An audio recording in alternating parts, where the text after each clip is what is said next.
welcome into Sports Around the Bar. Man, Drew, this is the first week, I think, since we've been back, the things have actually, set up, went smoothly from the start. Guys, it's so great to be with you, man. Is this what that's like? Is this how professionals are supposed to feel every time? I guess so. Yeah, I mean, literally as it starts, I'm over here, adjusting my mic, and then I'm like, huh? Well, it never can start perfect for us, so. No, never. But you know what can is? These. Still, best start so far. It's like, this is a great If start. we were a bad quarterback, we'd be going to the coach saying, Coach, we're showing progression, man. You got to keep having faith in us, just like you guys need to keep having faith in us. Thank you for sticking with us and always showing up, guys. We're always glad to talk sports with you. We got a lot on the docket today, man. I know it's the off season, but around here, there's no days off. Except Wednesday through Monday. Right. Well, you got me there. Anyway, today we are going to be talking about the best quarterback maybe ever to play in Philadelphia, Nick Foles, on his way off to Indianapolis. Sorry, Donovan McNabb fans, but only one of them got a Super Bowl ring. That's true. He's on his way off to Indianapolis, and he's going to back up, potentially, start maybe with Matt Ryan. Who knows? We'll talk about that, as well as the NFL getting rid of the Pro Bowl. We want to talk about what they're talking about right now in their owners' meeting as to whether the Pro Bowl has any place in today's game. We want to get your opinions on that, too. Right. Massive sort of change when it comes to the end-of-season schedule with that. And then we're also talking about all these young quarterbacks. I didn't want to just do rookies, because that's a little played out, right? Everybody knows where the rookies are, where you want to be. I want to talk about some of the young guys. I want to talk about guys that have been in the league for 1 year. That roster of the greatest quarterback class coming out of college maybe ever. We want to talk about where they're at and what their teams have done. Has that been said? I said it, I think. Oh, okay. So I'm hoping they live up to that. And then year two, we're going to talk about guys like Joe Burrow, Herbert. What have the teams done to get those guys in better positions, and have they done enough? We're going to talk about all that and more with your guys' comments coming right up now. But coming up next, your commercial break. Right after this commercial break. No, we don't get paid for commercials, so we're staying live, man. That's a different show. Richard, good to see you, man. Frank, good to see you as well. Rob, back to you, man. I'm excited. I think today's going to be a great day. I think so too, man. I'm super hyped. Let's start first. Let's do it. What you wanted to talk about, man. You called me and said, let's get this going. I did. It was literally the most breaking news of the offseason is Nick Foles gets signed to the Colts. 2-year deal. No money yet, or at least not for a couple hours ago when I looked at it. They've probably got details out there now. 2 years. We don't know how much money. Oh, okay. Not much is what I would assume. But still, he's been reunited with Frank Reich, was there with him in 2017 when they won the Super Bowl. Right. Reich had left to go to Indianapolis for 2018, but he started some games. Right. When Wentz got hurt in 2018, looked pretty good. Yeah. At times. I mean, does this I'll ask it. We'll get ridiculous first. Is there any chance he wins this spot for Matt Ryan? What if they're 2-5? That is ridiculous. No. What if they're 2-5, it's just Matt Ryan? Yes. Okay. Interesting. Yeah. You don't go off and get Matt Ryan and expect to bench him because it's not working out. No, it's not going to happen. You know what's crazy? I think there might be that slight crack open in the door where, if it's 1-6, 2-5, things don't start the way they want in Indianapolis. I mean, Irsay's already been really impatient with Wentz last season. Now he's got someone who can actually come in. They talked about, they had to play Carson Wentz last year because Carson Wentz was leaps and bounds better than the rookies they had brought in. Those guys, 4th and 5th round rookies, surprise, weren't ready to start in the NFL. But they kind of had to soldier through. I feel like now they have a little bit of a choice. And while I don't see this happening, please don't get this, don't get your wires crossed. Don't think, Jake said that they're going to start Foles over Ryan. It's because you want them to. Someone's going to clip this. It's because you want them to. I don't know. Not if he plays like he did in Philadelphia. And there's a chance that happens. Small chance. You mean in Chicago? Yeah. Well, I wouldn't mind if he played like that. Oh. But I don't think in Indy they're hoping he plays like he did in Chicago. Frank is wishing Nick Foles the best of luck and has nothing but the best for him. He's just a guy you want to see win. I think this is great. And the reason you asked me what we wanted to talk about so this did the Bears week. for getting the money off their roster. You asked me what we want to talk about this week, and I was like, how could you skip the most important news of the offseason is the Colts actually have a true backup quarterback. Backup? Yes. Maybe to start. I'm not saying he's beating him in training camp. Dude. I'm just saying, what if you're 2-5, and let's face it, you got more out of trading Carson Wentz than you had to give away to get Matt Ryan. So in essence, you got the better end of the deal. And Matt Ryan, you don't think they won't move off him? And Matt Ryan's still a great quarterback. I agree. I'm throwing the great word out there. I agree. Not like he's the great of all time, but right now he's still a great quarterback. I think Matt Ryan is just the line. For a while it was Andy Dalton, where you were like, if you're worse than Andy Dalton, you probably need to lose your job. But if you're better than Andy Dalton, you're probably a starter. I think Matt Ryan, it's not the same line, but Matt Ryan is the guy that if you're better than Matt Ryan, you can win a Super Bowl. Yeah, no, if you're I not agree. better than Matt Ryan, I don't know. I don't think it's happening. I'll never get used to these mics being right in my face. Castlin, good to see you. Jeremy, good to see you as well. I think you'd be used to it. Never mind. Thanks, man. Thomas, good to see you. Jeremy says, in Ballard we trust. Yeah, I love the move. Look, I mean, for what I guarantee you, they didn't pay him a whole lot of money. Maybe they gave him a couple $1 million a year, but for quarterbacks, that's nothing. When you consider some of these deals that even backup, like Teddy Bridgewater's making $7 or $8 million to be backup. Brissett's making $5 million. If you paid Foles somewhere in that neighborhood, I'd say you probably got some pretty good value. I would say 7 to 8. That would be my guess. I'd be a little shocked if it was that high, but the Colts got the money. Yeah. I don't know. They're also cheap, and I feel like the Colts are going to be, like, it's going to come out, it's going to be like 2 years, $8 million with like 6 of it guaranteed, so they can still escape that last $2 million if they decide to move on next year. I just don't see him signing a contract like that. Super Bowl winning quarterback. You were the third quarterback in Chicago, not the second. Not, hey, things didn't work out with the starter. They brought in Andy Dalton, who, admittedly, things didn't work out there either. And, well, spoiler alert for this season. Sorry, Bears fans. I'm just not real high on the Bears. If you can't tell from the past couple episodes, not loving the Bears and where they're sitting right now. More on that later. Yeah. We talk Justin Fields. Yep. No, I think he's valued higher than that as a backup quarterback, and he's going to be. I think he should be up there with the higher paid backup quarterbacks. Caston says, I don't think Ryan can reach any greater heights. Honestly, I really see him as an average quarterback. Well, let's not pretend like he had a great situation last year in Atlanta. I mean, bad offensive line, Calvin Ridley flying off the deep end, both with gambling and with mental issues. I would look at like the things he did outside of his record. You go, what did he do for that young tight end and the hype that around him? The young man deserves, what's his name? I'm blanking on his name right now. Kyle Pitts, are we talking Kyle about? Pitts, yeah. Kyle Pitts deserves everything that's around him, but I mean, Matt Ryan's the one throwing the ball to him. Then you look at like Patterson and his rejuvenation of his career. I mean, he finally made it work. That's still on the back of Matt Ryan. I mean, it realistically is. It doesn't matter how great your team is. If your quarterback sucks, your team sucks. I can see why you're saying average, but I still think he's just above average. Just above. I'm not like there's a line of average and there's Matt Ryan. Maybe I'm a little higher than everybody else because I'm going to say he's like right above average. Like he's right on the edge of elite, right? I felt like I was talking you into how good he is. I'd give him an A-. But let me say this. I do think there's a little bit of the fear that he is over the hill. So I don't think Cass is totally wrong here. He's not totally off base because let's face it, I know Indianapolis is going to have a better offensive line than Atlanta did last year, so that should help him out, especially when you're like the quintessential statue quarterback. That'll help a lot. But is Michael Pittman better than Calvin Ridley? Is he better than Russell Gage? I'd put him somewhere on par with Russell Gage. Yeah. Is Kyle Pitts better than Mo Alley Cox? I'd say so. Cordell Patterson had like one of the best years as a running back last year, so maybe Taylor's a little bit better. But, I mean, compared to the production... But look at the production. I mean, he was probably the second or third best running back in football, so you're not making a great leap. It's not like you're going from like a nobody to like the best running back in football, or second, because the best one's here in Nashville. Sorry, Colts fans. I'm just saying, this Atlanta team, I think, has a lot of parallels as what they have going on in Indianapolis, so don't be surprised. They only won 7 games last year. I think the defense will be a little bit better. Obviously, they got more talent there. They got a little bit more talent in the offensive line, but I think they're actually even a little bit behind when it comes to weapons, unless Alec Pierce just like hits the ground running and we're like, man, he's Justin Jefferson. I don't really see that situation being a lot better when it comes to guys that Matt Ryan's going to be throwing to than it was in Atlanta last year. Thomas says he's the best of the above-average quarterbacks. That's like right below the line. So like you're on the other side of the line for me, and that's okay.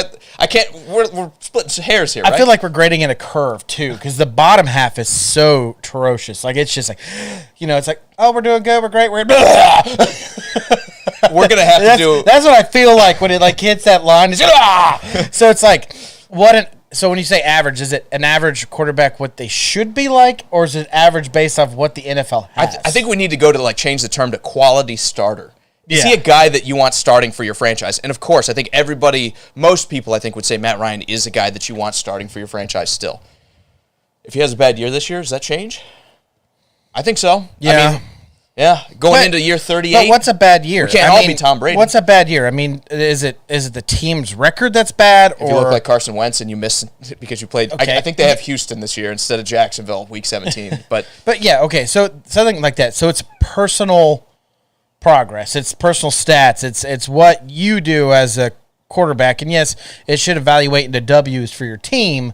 But I mean, we have to grade him on that curve, right? It's like what he can do, not what his team can do. And Cass followed up with his point. He said, but even going back to Matt Ryan, he says, when he's had all of the weapons necessary, he just couldn't win in the biggest moments. I'll agree, he's slightly above the mark, but definitely not elite in those crucial moments. Maybe he's not a clutch guy. I mean, I think clutch is a skill that we don't talk about enough with quarterbacks, because like Eli Manning, nobody's ever saying Eli Manning was the greatest quarterback, but it seems like on those Super Bowl runs, he turned it on. Joe Flacco had one of those moments where he had a great 4 games, or at least a decent set, except Champ Bailey missing that like super easy pop fly of a pick. Go back and watch that if you're looking for good highlights. I bet you that's still keeping Champ Bailey up at night. But I think clutch factor is big, and I would say that Matt Ryan, you could argue, hasn't had the clutch factor. I will say, when it comes to team building, and we're really digging into the worms here because we could go out and talk about this for an entire episode, but when you're talking about team building, I think Atlanta fell into the trap that a lot of teams like Indianapolis did when they had Peyton Manning. Green Bay did with both Brett Favre and Aaron Rodgers for a long time, where they said, well, we have a good quarterback, let's just go get him a bunch of good weapons and like half of an offensive line, and he'll win us the Super Bowl. Almost did. And it just doesn't usually happen. Usually you can go far with that, and then you get to the playoffs and bad things happen. That's why guys like Manning only have a couple Super Bowls, because it wasn't like New England that said, we're going to have a great defense, we're going to run the ball. Oh, yeah, and Tom Brady knows how to throw it too. So, good things happen when you do that. So I will say, Cass, in Matt Ryan's defense, just to bring us all the way back down to the point, I don't think his teams were ever built really well. Like, except for that run to the Super Bowl, I don't think they had a lot of times where you could say their defense was great. They had the great he's always had the great receivers, like going back to Roddy White, Julio Jones. Calvin Ridley now seems like he's pretty good, even though, let's see, with that, when he's not living in Julio's shadow, is he still the same guy? I don't know. Did he had Tony Gonzalez too? Yeah. Early on in his career, and I mean he's had some weapons around him. He has, but the rest of the team, not quite as good. Thomas says, if he had to choose between Ryan and say Aaron Rodgers, he'd take a second before picking Rodgers. Yeah, I think just about everyone would take Aaron Rodgers. I don't think it would take me the second. I think I would pick Aaron Rodgers just to go. But I don't know, 5 years from now, is that still the truth? On that contract, is that still the truth? Because I don't know that I want to pay Aaron Rodgers $55 million and have Christian Watkins like as the Hail Mary wide receiver for my team. But more on that later. I do want to bring up, you brought up Eli Manning, and I'm not going to try to get off on a tangent. It's just something. This is like a fight, like early sports around the bar. You're the Eli guy. I'm the Eli guy. No, dude, I saw a picture of Eli and Peyton Manning standing next to each other. Do you know how big Eli is compared to his brother Peyton? What, like a couple inches? He's a couple inches, and his mass. I know Peyton's been further out of NFL than Eli, but dude, the mass on that guy, it's a significant difference. Like Eli is huge compared to Peyton. Maybe Eli's backing off on his like weightlifting, and he's not like working out as much or something, and that's what's causing the change. But when I saw those two pics, the picture, I was like, holy crap, dude, Eli's real. Eli's huge. And that's counting Manning's like 12-inch forehead. Right. Yeah, I'm counting that in there. Anyway, I like the move. I think Drew likes the move. I think unless it comes out that the financials are just crazy, I don't think you could say you messed up if you were Indianapolis here. So I will say they did a good job bringing in a quality backup and potential. Let's leave the door open just a little bit. Starter if something bad happens to Matt Ryan. If something bad happens. Yeah. Like they don't win a lot of games early. No. And Jim Irsay is like, yeah, I'm tired of losing. No, that's not happening. Okay, fair enough. We'll move on. Let's talk about the Pro Bowl really quick, because does anybody here watch the Pro Bowl, like kickoff to last play? Kickoff to kneel down. Do you watch the Pro Bowl? I don't even watch the kickoff. Does anybody? Anything. I watch a little bit. I usually try to like stomach as much as I can. I like the skill challenge stuff. I think that's kind of cool. Yeah, I like that too. That's the dodgeball game. Yeah, hey, it's fun. That's fun. I wish I was out there throwing the ball with them. But you do till like Russell Wilson pelts someone in the face with like one of those dodgeballs. It would be worth it. It'd be worth it. No, I haven't really watched. Die a warrior's death. I have not watched the Pro Bowl era probably since, and I know a lot of people are probably going to say this, but like the Sean Taylor era, where like he was out there just head-hunting people. That's probably the last time. I wouldn't say that year, but I'd probably say a couple years after that, then I truly stopped watching the Pro Bowl. It's not exciting. It's not fun. They're not tackle. I mean, you don't want them to tackle hard and get each other hurt, but they're not. There's no care. I mean, the offensive line, the defensive line pretty much just stand up as soon as the ball's like hiked. They're all right, cool. You coming in? You coming in? No. Okay, cool. Cool. I'll let you get a sack next. Nobody wants to get hurt and jeopardize that $20 million contract, right? And I don't blame them. But What if we did something like baseball used to with their All-Star game, where the winner gets the home field advantage when it comes to a playoff game? Like, can you imagine if it's the NFC Championship I guess it would have to be the Super Bowl because it'd have to be opposite sides. But Can you imagine getting home field advantage? And they probably won't do it. You know, so much money's in that tourism, and they like having rewarding cities when they build them new stadiums and stuff. But can you imagine if you got home field advantage for the Super Bowl? Yeah, but you won a Pro Bowl. It had to be the year before. You did it, and is it what it? Okay, so like for example, like Patriot fans back in the day when they went every year, they would never have an opportunity of fighting for that, playing for that, because they'd always be in the Super Bowl. Would you start sending your guys to the Pro Bowl to play? I know it's one more game. But does it become more valuable? Like, hey, next year we want it to be here. Or what if it was the same year? Like, what if you played it the week before? And all of a sudden, because now it used to be the week after, or it used to be the week before. Now it's the week after, or vice versa. It used to be the week after. Now it's the week before. Excuse me, but can you imagine if they kept it the week before the Super Bowl and you have to make that tactical decision? Do I take the bye week? Do we stay in rhythm? Do I send my guys to the Pro Bowl and have them catch a pass from a quarterback that ain't mine? Just to get that home field advantage? Yeah, you probably would. I think you'd have to, though. I'm saying you would have to make it the next year, like you were saying. You would have to make it take place after the Super Bowl. Here's the thing, though.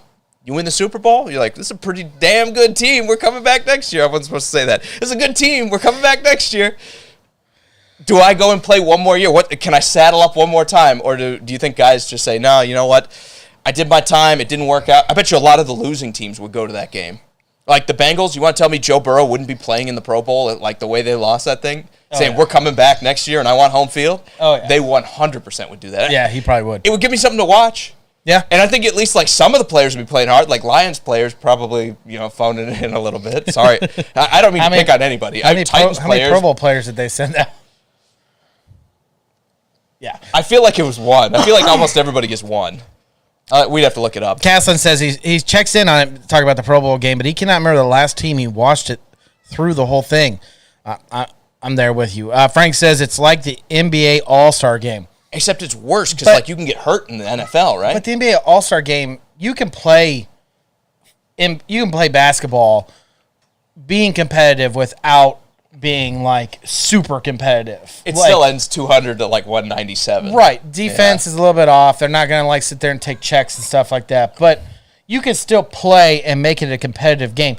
You don't play football at the NFL level without making it competitive and getting hurt. Yeah, and you think there's I don't know. There's almost this taboo that you don't want to be the only guy playing hard and everybody else is taking it easy and you go and hurt somebody. Because then everybody's going to be gunning for you when the season comes along. So, yeah, I will say this. I think the Pro Bowl needs some sort of change. They're talking about just striking it in general. Now the Pro Bowl doesn't exist. I don't think they'll do that because so much contract-related stuff relies on the Pro Bowl. But they just need to find some way to make it more marketable to fans and make it where it's more enjoyable to watch. Austin says skills competition is the best part of the Pro Bowl. Yes, Austin, good to see you, man. That is absolutely the truth. What if they switched it to something and this might be silly, but flag football? They've talked about it, yeah. Where you throw out, your two best quarterbacks or whatever, or you make it like a 5-on-5. 7-on-7 drills, 7-on-7 or something like that, where you get the three Pro Bowl quarterbacks on each side, and then they go into a tournament bracket thing, and they go all the way to a Pro Bowl, Super Bowl, where it's at 7-on-7 or 5-on-5. I know it'd leave out the linemen and stuff like that, but you can have tight ends, receivers, running backs, and do flag football. That might be something 100% I would be into watching that. What about this? If you are voted the MVP of the Pro Bowl, you get to void you have the right to void your contract if you choose to. How many more players would play harder? How many more? Because hey, maybe I'm making 10, 12, 15 million bucks, but I just went to the Pro Bowl. I'm playing well. The market changes every year. Maybe it's more like the NFL picks up an extra $5 million a year on your contract if you're the Pro Bowl. See, I don't know. The $5 million would get me out of bed. If I'm making 40 if I'm making 45 as a quarterback, I know. For us, we're yeah, that's a lot of money. But if you're making 45 already, or you're Aaron Rodgers, you're making $53 million for the next 4 years. What if you're that running back? You're sweating. you'd have running backs playing hard, and every quarterback would be phoning it in. I don't think that's completely true, man. I think these guys Plus, are very I think a lot of those guys are. If you're one of the running backs, you're gonna say, "Well, the $5 million would be nice," but they're gonna give it to the quarterback when he has a good game anyway, right? I mean, when was the last time the running back won MVP of the Super Bowl? Just doesn't happen. Kareem Hunt would have if he was still a Chief when they played the Patriots and they lost that game. But, bummer. They got rid of him. Castle says, personally, I'd love to see all the elites go head-to-head in an actual game. It would answer all our questions when it came out to great matchups. Yeah, anyone want to invent a time machine to make that happen? Please. Exactly. Settle it once and for all. Something that is worth a time machine. How much less would we have to talk about, though? If we had definitive proof. I mean, a lot of what we get by on is like, hey, I don't know. Okay, is one game good enough? No, you have to play 100. That's why you have a time machine. Best out of 7? You play as many as you want. You keep going back to before you went through. You just have to explain the rules a lot. Right. Frank says 7-on-7. His vote's for 7-on-7. I really think this.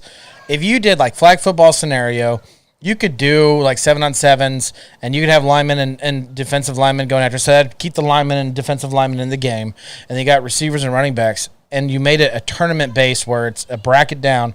Dude, that would add some value into the Pro Bowl. I would be very interested in it. And then, like you say, make it where their contracts or their money can get benefited from it. I mean, Pro Bowl voting is huge for these guys. A lot of their contracts incentives are on being voted into the Pro Bowl. Yeah, absolutely. I think the problem is once they get there, it's like, now I have nothing to go for. You need to find a way to incentivize the players to want to play in some capacity for the Pro Bowl while also trying to minimize injury, because you don't want to see your best player get hurt. Like, I couldn't imagine what I'd be going through if, like, Derrick Henry tore an ACL because he went to a Pro Bowl. And Colts fans, they'd be saying the same thing about Jonathan Taylor. You just don't want to see that. So, again, the NFL's got to find a fine way to balance that line. And I'm glad I'm not the one making the decision, because this is really tough. Football is not like other sports where you just send your guy to even baseball, they don't like pitching more than 2 or 3 innings because I'm trying to keep fresh for when I actually play a game that matters. Yeah. So football, more than anything, you're trying to save yourself for games that actually matter. I'm glad I'm not the one who has to make this interesting and get people to watch it, because that's a tough ask. So what if you do like an age limit or a contract or like, NFL age limit. So you can't go to like the Pro Bowl to play that if you've been in the league longer than 5 years. What if you have a breakout year like Ryan Fitzpatrick? Like, aren't you rooting for that guy to have his breakout year? But, oh, hey, too bad. Sorry. Too bad. You're over the limit. It's supposed to be the best of the best, though, right? You should have it earlier. Yeah. You can still do the best of young. I don't know. Like, what? I mean, Tom Brady's just not invited to any. Say Tom Brady's not allowed to come back. It's not like he ever went to one anyway. Just go ahead and write that down, Drew. It's not like he ever went to one anyways. No, what I'm trying to say is you're talking about a guy, you're like, oh, I just get to the Pro Bowl and I don't care. Well, what keeps those juices flowing? What keeps that momentum going? Well, what if it's a young guy that hasn't made $100 million? What if it's a guy that's, hoping for that next $1 million? Then he's trying to not get hit. I mean, because I want to make the $100 million. I don't know, man. I think it's a good thing to think about. I mean, obviously we're not the ones that make that decision. We're just thankfully we don't want to be responsible for that. Like, I want to get. They'd be like, why are the ratings still down? I want to get paid like I'm responsible to do that. Yeah, I'll fall on my face once for whatever contract that winds up being. Austin wants to know, he's going to shift gears, and we're going to talk about that too. He says, is Seattle a prime destination for a young QB? It seems like they're going to go after someone in next year's draft. It does seem like they are. And they're starting to build that up with taking guys like Abraham Lucas and Charles Cross to play left tackle and right tackle. They double dipped on tackle this year at rookie. So you can tell they're trying to finally fix that offensive line out there in Seattle. Time will tell if that's going to be the case. But I'm going to say this right now. Don't take this the wrong way, Austin. They're a year or two away from being a prime position. Just because that roster's been so depleted that unless you go on a Jacksonville-style spending spree, Seattle's not going to get just massively better. But what they need to do is they need to focus entirely on offense. And they need to say, whatever happens on defense happens. We're going to give up 48 points a game. But if we score 24 with a rookie quarterback that's going to be comfortable and learning the game in that first year, you just throw your hands up and say it's worth doing. So they're still, well, I take it back, because they have the receivers. So maybe I'm going a little bit too hard on them. They still have Tyler Lockett, even though he's starting to get a little bit long in the tooth. They still have DK Metcalf for now, even though it seems like he's trying to force his way out. He said he didn't want to leave. What do you think, Drew? Is Seattle a prime position? Let's say they hit the tackle. I was literally going to tell you that I think the complete opposite of you until you kind of redid yourself there. Is the destination is the destination of Seattle a prime spot for a young quarterback coming out of the draft? 100% yes. It absolutely is. You got two solid receivers sitting there that are going to be there next year. You have a coach that is definitely driven to teach young players how to play the game properly. I think you have a fan base. It's called the 12th man there, and you got a fan base that's very behind you. If you're drafted by them, like Wilson was, they're going to have your back.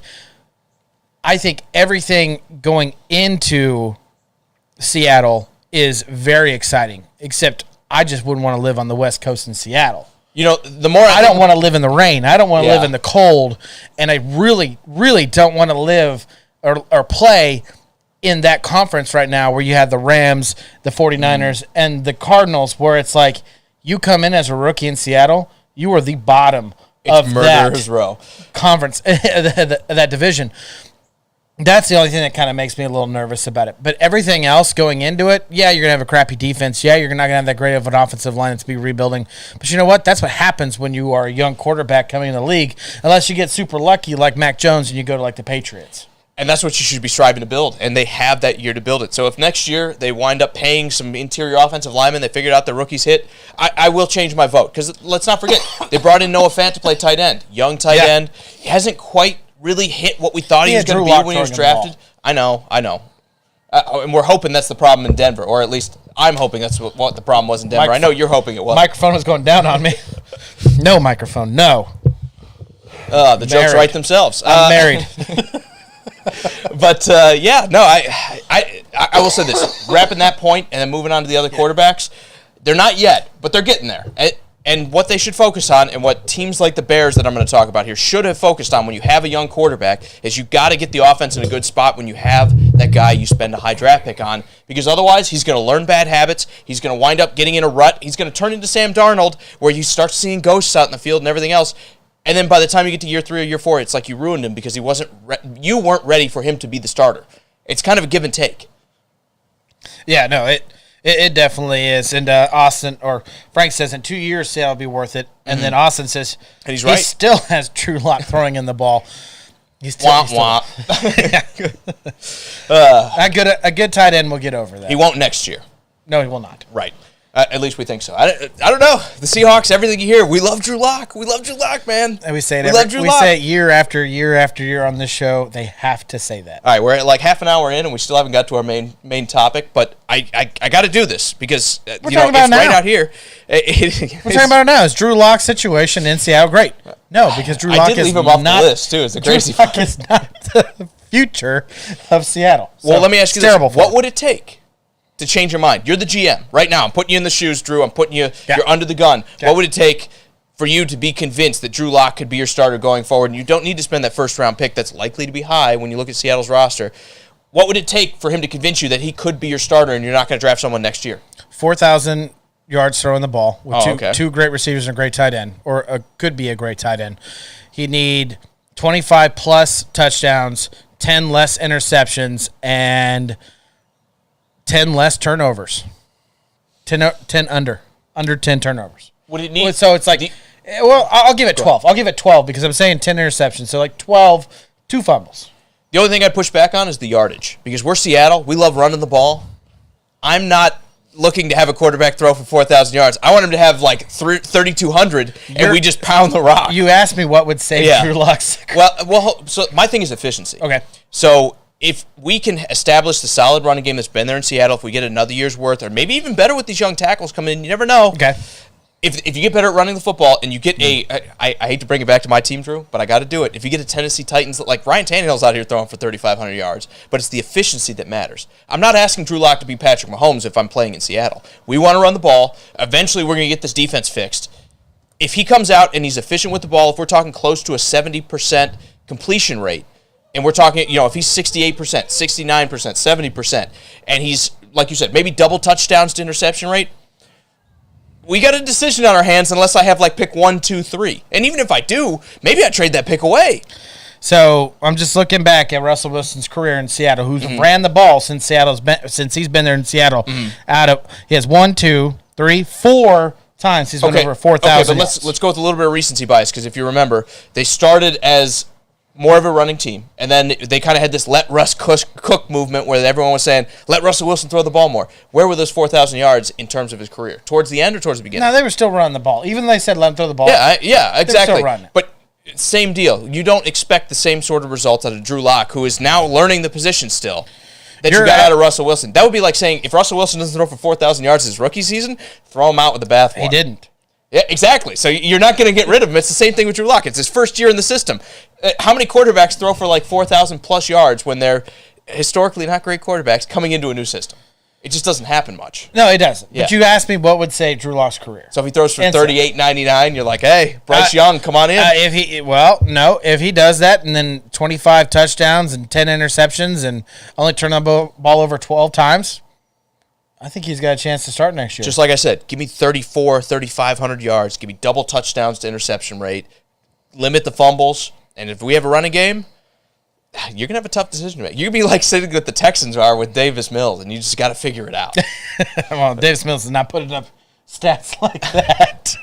They didn't draft a quarterback this year. They didn't even draft one in like the 4th or the 5th round.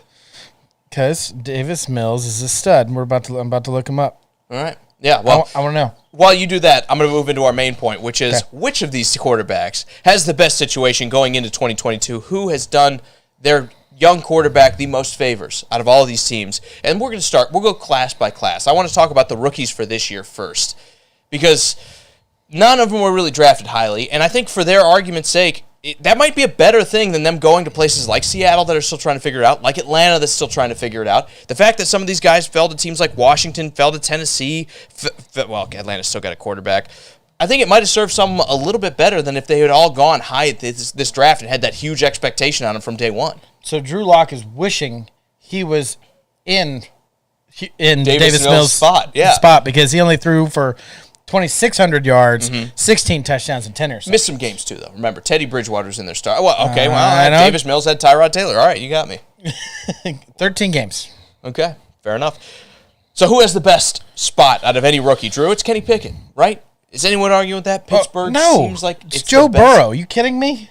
For the rookie class. Oh, I didn't hear you say rookie class. Yeah, exactly. I thought you said young for the rookies. No, we are talking about all of them, but we're still dividing by like when they were drafted. Okay. Yeah, okay. All right. Yeah, Joe Burrow. I was like, are you 3 years in where they've spent to try to fix this? Yeah, I'm frozen, so I just didn't know if you're frozen. It looks like we're still going. Cool. I'll jump back in. So far as I know, no drop frames. We're good. No drop frames. We're no good. We're days still off. All right, perfect.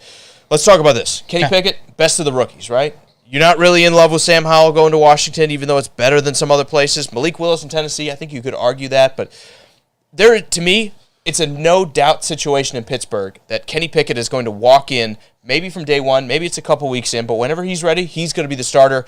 There is no love for Mitch Trubisky there. He was a Ronin, a journeying samurai, Drew, that came into Pittsburgh and just did not have any real shot at sticking around. You're giving him a lot more skill than I think he actually has. Okay, but he is a journeyman, right? Like, we can agree with that. I don't think the plan was ever for the Steelers to go into next year with Mitch Trubisky as the starting quarterback. They just had to raise the floor in case they missed their guy. But it seems like, with no other quarterbacks off the board, they got their guy. Richard says Joe Burrow is just going to be another Baker Mayfield and only have one Super Bowl appearance. Well, Mayfield hadn't had his one. Yeah, they did. He went to he didn't go to the Super Bowl. You're right. He went to the AFC Championship. You're right. No not Super the same. Bowl. Not the same, right? Jesus, the world would have ended one more game if the Browns were in the Super Bowl. Well, he beat the Chiefs, and Baker couldn't. Right? Maybe that's the difference. Yeah, maybe that's what it is. Yeah, that's what it is. Probably. I always love talking about that. I love it. It's great. So much fun. But yeah, Kenny Pickett has the best spot. Now, his offensive line isn't perfect, but they have the running back. They've got some wide receivers. They got things going on. Now that I talk about it, Drew Lock might be in a better spot than Pittsburgh is. Who knows? Because he doesn't have 2 young tackles playing there. But the difference is the defense, you got the defense over there. You got Mike Tomlin, who has proven himself to be a great head coach. You got a team and a fan base that's going to back you up. The question is, do they fully believe it? I mean, I don't live in Pittsburgh, so I don't know. What is the local news hype pushing? And Steelers fans, come at me and let me know. I'd like to know what it is. Like, are you excited about it? Okay. Well, lay it out for us, Richard, because he goes on to say, Drew, he says, as a Steelers fan, he feels the Steelers did a lot wrong. this offseason, and lay it out for us, man, because we'd love to talk about it. Yeah. I think they did pretty well in all things considered. I would have liked to see more emphasis in the offensive line, but the money's not there because they're spending it on the defense. I get that. Yeah. They've got the young receivers, though. They got Najee Harris, who's a good running back. I'd feel more comfortable if they had a better offensive line. If they had a better offensive line and some cornerbacks, if I was a little more sure in what they had going on there, this would be a great roster without many holes. Yeah. I can only kind of go back to what I've seen, and of course as a Chiefs fan or living in Nashville and seeing when the Titans drafted Marcus Mariota and the hype, don't remind me about and that. the hype around him and how long it took for this fan base to back off, or Kansas City drafting Patrick Mahomes. At the time we had Alex Smith, who was just taking us to the in the playoffs many a times, and a lot of fan base was behind him and didn't want Patrick Mahomes to be drafted that high. And, of course, obviously, that kind of panned out completely different. So it is kind of interesting, and I'd really like to know what Richard thinks. Yeah, absolutely. The difference is, what's the difference between 2 and 20? Because Marcus went 2. I wish he would have went 20th. He went second overall, and Kenny Pickett went 20th? 20th, I think? Second? It's been a minute. I think it was 2. I think it was 2-0. Okay. Is that a beer bet? No. You want to take a beer bet on that? No? I can barely remember what I ate for lunch. Okay. Richard says, why get Mitch when you know you're getting a quarterback? I like Mitch in the Steelers offense. Because he's cheap. Let's not forget, Big Ben retiring, that money's coming off the books. Yeah. Even Big Ben was like, I think this might be my last year in Pittsburgh. A couple games before the end of the season, you think? But that money's coming off. You might as well raise your floor. And that way you have the insurance that if Kenny Pickett comes in and stinks I shouldn't take the shot, but Trey Lance, if he's not ready, you have the option that you have Mitch Trubisky that at the very least you've got a punching bag that can come out there and do what needs to be done. Yeah. And the fact of the matter is, whether he starts 0 games or whether he starts 8, the fact that you have him raises the floor in Pittsburgh. It would just be such a waste to have to take a rookie and throw him to the Wolves when you have a defense like they have in Pittsburgh. Right? Because that doesn't stick around forever. Defense especially kind of swings year to year. Absolutely. And the fact that they've been this good for the past couple tells me that maybe you're running out of rope. You never know. I know it's part of their identity. Steelers fans are going to be nah, the defense is always good, man. Don't worry about it. It's always good. Let me say this as a Titans fan. It's always good until it's not. Frank says he agrees with Richard on the whole why bring in Mitch Trubisky and liking Mitch Trubisky in the Steelers offense. I'm assuming you mean that too, Frank. What I'm interested about this is if Mitch Trubisky gets a chance to play, how much is it Trubisky not being able to understand NFL schemes, or how much was it Matt Nagy holding him back? That is a question mark, because if you guys know anything about this show, I have been knocking Matt Nagy down for I love him. Multiple years. Why this? I'm why'd they fire him? I don't get it. Why this guy over here has been no, man, the Bears are going to be good this year until this year. Well, okay, but when I said the Bears were going to be good, I was all in on the defense. You had Khalil Mack, you had just killers on the defensive side of the ball. It's when you trade the star away on defense, especially when you're talking about your star pass rusher, things start to sour. And I think that's starting to go that way for the Bears. They're getting a little bit older. Like I said, defense swings year to year. It's not like offense that, if you've got a great quarterback and you've got great receivers, chalk it up. You're probably going to be pretty good next year. Defense, if you got one guy not doing his job, you're a bad defense. Ask the Eagles how much fun it was having a bad second cornerback last year. So much so they paid James Bradbury to come in. When you strike out on defense, even at one spot, bad things happen. It's more about the unit than it is about the individual. So, yeah, I hear what you're saying, but I don't know. Frank says Nagy didn't want Mitch Trubisky, and then Richard, I'm going to read your long comment in a second, but he says, sorry, you're not drunk, but my voice is okay. Richard, the voice of the text was messing him up, so I'm going to parse through this real quick. You ready? You're good, man. Trust me. Don't worry about stuff like that. And Ray says the Bears just stink regardless. You're going to give Frank a heart attack if you keep talking like that. Going back to what he was saying, with the speech to text, so bear with me here. He says he didn't like the way that Mitch Trubisky was recruited, saying that he was the starting quarterback and then spending the draft pick and then coming in and still saying it's a competition. Well, everyone has to say it's a competition, yes. Right? Nobody's saying, hey, we're just knighting him now, the starting quarterback of the Pittsburgh Steelers. You always say it's a competition. You have to say that. Even when it's not. You have to say that when you don't have a starter from last year. And he was saying he was a Mitch fan to begin with. Let me say this. I sort of agree with you, but it is kind of that off-season smoke and mirrors game you have to play, because if you want to get your guy, You can't go in and say, oh, we're super interested in drafting a quarterback, because anyone who might be is going to say, well, now I got to jump the Steelers. So what you do, you come out and say, we love whatever quarterback we have that's going to be starting. Everyone does it. I mean, the Seahawks did it with Drew Lock, and they didn't draft a quarterback. They're like, we love this guy. They were right? They were true. We to love it. this dude. They were true to it. And then as soon as your pick comes, you're like, oh yeah, please sprint that card in there, get me my quarterback. So it's the misinformation game. It's the shell game you have to play with other GMs. Otherwise, you're setting yourself up for trouble. So Pickett being there, does it give him the best spot? I love the receivers. I love the offense that the Steelers run. I love that it's a mix between running the ball and throwing the ball. I think that a quarterback at any age coming to Steelers is going to see his career go higher than whatever he thought his floor was. It's going to be raised a little bit in that organization. I think we can all admit that. Steelers have been great for a very long time, and they have an organization and a head coach that can make the best out of a player. Mm-hmm. But as a young quarterback being drafted, and you have someone like Trubisky there that could easily take the spot week one, I don't know if it's the best spot for him in his career. Because that's comparing apples to oranges. You got quarterbacks that do great when they start week one in their rookie season. You have quarterbacks that are great that start week one in their second year in the league. So I'm just saying it all depends. Not many get to week one of year three, though. Exactly. Yeah. It all depends on how Pickett can make the best of this situation. I would have to say this is probably the best for a young quarterback like Pickett to come into. I personally, ending at the Steelers and trying to move on, I don't see Pickett starting week one. I just don't. I don't see it. I mean, I don't know. I think he's relatively pro-ready, and I think when you're going to compare him to Mitch Trubisky in camp, you're going to say, yeah, close enough. Let's get him out there.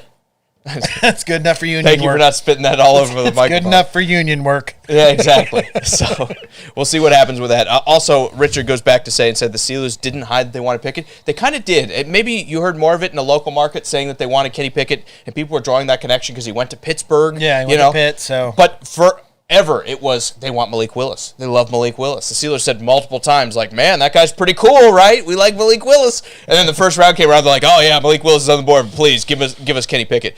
Now, I don't know if that's Tomlin's guy. I don't know if it's the front office. I don't know if it's them wanting to sell tickets. Who knows? But let me say this.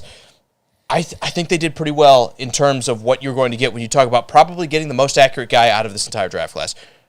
Second best, Drew, out of the rookie group, because we want to talk about everybody today. Try to. Why is Sam Howell better than everybody else? Well, it's because Washington has the pieces and parts, at least on paper, to be a good team. And every year, kind of like the Jets, kind of like the Lions, we get caught drinking the Kool-Aid. We do. And then by week 9, we're like, why is Washington not good, man? Oh, their defense last year. What happened? Anyways, they still have all the good players, too. I know. They didn't go away. They didn't disappear. Jeez. You're telling me. We literally made the exact same noise. Okay. Why is this a great place for a young quarterback like Howell to go there? Scary Terry. Absolutely. Terry McLaurin. Who's the quarterback that's going to take that spot from him? Well, Carson Wentz is in the spot now. I don't care. Who's going to take it? Carson Wentz is going to be the starter. Carson Wentz will be hurt week 1. The thing you have to remember, too, okay. All right. But is that a beer bet? I'll take the field. When someone offers you the field like that on a bet, you take it. But let me just say this. At least when it comes to Carson Wentz, I don't know, Drew. Again, you're talking about a 5th round pick in Sam Howell. So obviously the former Redskins, now Commanders, weren't that enthused. We're gonna forget those like Hintry years where they couldn't pick a name. Dude, they weren't that enthused with Sam Howell. How can you drop the ball like that? You could have been like the Red Tails. Don't even. You literally could have had some of the coolest names out there. How do you go with the Washington football team? What is this, soccer? The Washington Football Club. I'm okay with that while you're trying to figure it out. I'm not. Commanders? Commanders. How long does it take? Also, don't fly by the seat of your pants and be like, well, we're just not the Redskins anymore. We're the TBDs. Yeah, to be determined. No, I'm serious. The Commanders. Me too. Like, don't do that. Historically, if you're trying to be all, not trying to hurt any kind of race one way or the other, and you're trying to like, hey, we're about everybody. The Red Tails. It made the most sense. You didn't have to change, and they're not going to change. We just well, you're right. Commanders is pretty racially insensitive. I'm kidding. We got to be careful what we say on social media. I'm pretty sure we're already. It's ridiculous. We just got shadow banned. You had an opportunity to make yourself a really cool name. As much as I didn't want them to change the Redskins, and they chose the Commanders. All right, moving on. I agree. My only question is, when did the Fighting Irish get upset about like that little leprechaun with the with the Boston fisticuffs. Celtics. Yeah. Yeah. Yeah, I don't look anything like that. Yeah, me either. A little bit Irish in here. That's why I'm so short. Anyway, moving on. Let's. Frank goes on to say the Commanders. It's going to take me. I still say San Diego Chargers, so it's going to take me a long time before I actually get to Commanders. But he says they may be moving deeper into Virginia. It's just because land is cheap. They did just spend $100 million on like 200 acres worth of land, which is like, dude. And I don't blame anyone moving out of D.C. Get out of that area. Yeah, the area. What? No, you're right. You're right. I totally agree. I was going to call it something else, and I remember we don't swear on the show, so. Okay. I was like, what? Did I say something wrong? We need like a sports around the bar after hours where I'm allowed to just say what I'm thinking. Dude, I am down. We will not be on Facebook, guys. You'll definitely have to find us somewhere else. Prison. Anyway. Oh, that sounds terrible. You're absolutely I right. am not down. I will say the reason Sam Howell is lower, even though the situation is great, because the offensive line is better than it is in Pittsburgh. I think the receiver situation is better than Pittsburgh when you consider what they have there. I don't love the 2 and 3 option, but they've spent picks on guys like Diami Brown. They drafted somebody else this year that I can't think of who it is. They still have Curtis Samuel. They have Scary Terry, who, let's face it, is better than any one of these other receivers. Yeah. They have the offense set up, ready to win, and they have a defense that can back them up almost as well, at least on paper, as the Pittsburgh Steelers are. I got to put the asterisk next to that. On paper, they have the defense for it. The only problem, he was a 5th-round pick. The difference between the 1st-round pick and a 5th-round pick when it comes to quarterback, nobody is promising you anything when you go after the 3rd or the 4th round. So you got to fight to stay on the roster before training camp's over. No, he'll be there. He'll be there. And he might be 3rd in the depth chart, but he'll be there. The nice thing for him is he's going to go to an organization. Can I cut you off just really quick? Do you remember Will Greer? Yeah. 3rd-round pick. Yeah. You remember seeing Will Greer much after he went first in our fan mock draft? No. Yeah. Well, he's still in Will Carolina. Greer was a 3rd-round pick. He's still in Carolina. Is that true? I think so. Okay, I'll take your word for it. No, I don't take my word for it. Let me just say this. That was the 3rd-round pick, and they promised him nothing. This is a 5th-round, what do you got pick. He is with the Cowboys. Okay. All right. Well, he's in the league still. Yeah. He's not playing in the USFL, so there's something. Hey, and I liked him, too. I was like, I think this guy's a stud. I did, too. Before the last year, Will Greer, there was legitimate talk like, is he the 1st overall pick? And then the last year came in, and we were like, I don't know. And then he just had a bad year. He still went 1st overall in our fan mock draft, which next year we're having another one of those. So if you're here, we're doing another one of those. That was so much fun. It was so much work, but it was so much fun. It was so much fun. So I barely worked. All I did was drink. Stay tuned for that. You got to react. You're like, what? It was a blast, though. And Frank said, when was Brady picked? I know. Thank you, Frank. Very, very good. Let's run through a list of 6th-round quarterbacks, just to be fair. Yeah. And let's see how many of them actually wound up starting for more than 3 years. 2 years. 1 year. I'll give you 1 year. How many 6th-round quarterbacks start for even a year in the NFL? Brace yourself. You take Tom Brady out of that equation, it's not a lot. All right, I'm pulling up the list now. All right, Matt Hasselbeck, Mark Bulger, and Tyrod Taylor. Okay. All right, well, Tyrod saw some snaps this year. Those are actually good. Those are good names. Okay, how many 6th-round quarterbacks aren't good names? A good number of them. All right, let me look up that line. No, yeah, exactly. We'll be here all day. Just run through the whole list, man. Cameron, good to see you. He says talking about Malik Willis, has a great situation. What he does with it is up in the air, though. Well, that's number 3 on my list. Great segue. Thank you, Cameron. Well, hold on. I never got to say my thing on Washington. Who cares? Okay. I'm kidding. Go ahead. Lay it out. They're your second team. This all makes sense. They're your second team. Lay it out. The only ththing I'm going to just talk about Hal himself.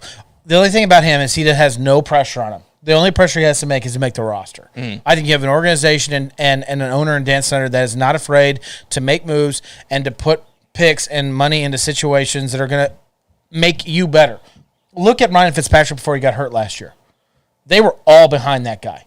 Right. The whole team was like, you're going to do it. This is your team at 45 years old. I know he's not that old, but almost 40. He's 39. Yeah. It's like, this is your team. This is your future's here. And then he got hurt. For now is like the part that's. But so if Sam Howell can pan out and be a quarterback of the future, I think he's in the right situation, the right place to be able to pan out. And of course, you have a great defense. I still want to call it a great defense, even though it didn't really pan out last year. I still think the Washington Commanders are going to have a great defense. Some of those young players will start panning out, especially that defensive line. I don't think there's a bad. I don't think this is a bad list that you gave here, putting them at number 2. I just think that Washington has had such a terrible history of panning out for these quarterbacks. Yeah. I mean, at some level, coaching kicks into it anytime you have a young quarterback. And how many guys fail? And this is a question I want to ask you guys because I don't know the answer to it. How many guys don't make it in the league because they didn't wind up in the right system? And I've talked about this forever. Like, what if Patrick Mahomes was drafted by the Lions? What would he be right now? Patrick Mahomes. I don't think so. I'll be honest with you. They'd be talking about. I'm sorry. Well, he would still be the same person. Patrick Mahomes without $500 million. Yeah. Okay. I mean, I don't know. I think we'd be talking about a guy who takes too many risks and isn't careful with the football. But instead, because he's a good offense, we're talking about he's the best quarterback in the league. What if Brady was never a Patriot? Was he just an afterthought? I don't know. A topic for another day, for sure. Absolutely. So we will get to the Titans, but I want to get to Cameron's other comment here. He says the biggest problem with Howell is he thinks that his ceiling is the third best quarterback in that division. Well, you know me. I don't love me no Dak Prescott. I said that like I was from the deep south. Yeah, you did. I don't know why you don't think he's a good. I mean, okay. No, it's not that I don't think he's good. I don't understand why you don't think that you can call him one of the better quarterbacks. Inconsistency. The good quarterbacks show up and make it happen. They don't have games like Denver this year where it's like, man, Dak Prescott looked like he didn't need to be a high school quarterback in that game. I mean, and I don't mean to put it all on him. It could be scheme. I mean, let's not pretend he wasn't with Jason Garrett for how long? 3-4 years of his career? Yeah. So I don't know. Everyone loves, what's the offensive coordinator? Kellen Moore. Yeah. Everyone loves Kellen Moore. But I think we're starting to see his career. I think we're starting right, and I don't think he did either. But as an offensive coordinator, everybody's saying there was a push that like he needs to be a head coach because he's an offensive guru. Everything else, I disagree a little bit. I don't think he's bad, but I don't think he's quite that prodigy that everyone's kind of built him up as. And I think this year kind of showed some of those weaknesses because they figured out the defense, but it was still same old Dallas. They get to the playoffs, and then what? Frank said the Lions would still suck, and Richard says the Detroit wins the NFC North in 2035. Come on, Richard, sell it to me, man. Sell it to me. I mean, there's still plenty of time for 2022. We can come around. You always never. It's not even just you. Like we always bite it when it comes to the Lions. We always take the bait. All right, we'll move on from Dak. Let's go back and let's talk Malik Willis because he's number 3 on my list. And the reason I have him behind a 5th-round quarterback, like Cameron said, it's not a bad situation, but he has a much steeper hill to climb, I think, when it comes to beating out someone like Tannehill because of what Tannehill has done, unless John Robinson is just like, man, I'm ready to move on. I'm ready to blow this whole thing up, and Tannehill is out of here. I think there is a growing feeling of that in Nashville. Oh, there is. In the organization as well as the fan base that for whatever reason, they're like, we don't like success. We don't like going to the playoffs, man. Get Tannehill's butt out of here. I know everybody, Cameron, I'm sure, is already typing right now, like, well, he didn't have great games in the playoffs. What did they ask him to? Like, okay, he took you to the AFC Championship one time, and then you had 2 one-and-dones. And I know it hurts when you get that first-round bye to lose that second game, but let's not pretend like, number 1, they were out of it. Number 2, they had a good offensive – talk about offensive scheme. I'm trying not to swear here. I can tell your feelings are really. I'm getting into this one, but when it comes to Tannehill and the success in the playoffs, it is a factor. But the fact that the guy has won 2/3 of the games he started, how many guys in the NFL have that record to their name? Not many. No, not so many. Why are you talking about moving on? And I think that is the hill that Malik Willis is eventually going to wind up. Like you have such a steep hill. I think when you talk about Tannehill's performance up to this point, it's like the goldfish mentality where it's like, food. What have you done for me lately? Oh, there's food over here. We weren't supposed to lose to the Bengals. When I think about where the Titans were with Marcus Mariota and then what happened when Ryan Tannehill started for that team of the change and the shift, and now you have not won a Super Bowl, and you're like, and you're not. Mm-hmm. But the mass majority of the Titans fans here, and Cameron, don't take offense, I'm not saying you, are like, get rid of Tannehill. He's the worst. Well, I think he might be. I don't know if he's on the bandwagon, but he kind of predicts it too. He says, Cameron goes on to say he definitely thinks that Tannehill is gone after this season unless he puts up his best season in the league. Well, the beauty of it, when you take a 3rd-round quarterback, you really do kind of unshackle yourself as a GM because if he doesn't work out, you're like, hey, it was a 3rd-round pick. He was like pick 100. I mean, I'm washing my hands of this. We were just taking a look, man. Don't take it. Yeah. Don't take it the wrong way. Right. We were just looking to see if we could get a backup, and we wanted Logan Woodside out of here, who's arguably the worst backup in the league. But, whatever. He's cheap, so we don't care. But you don't really have that expectation. Nick Foles, man. She got Nick Foles. We didn't have the money. We're broke. And I don't care what it was more than we could afford.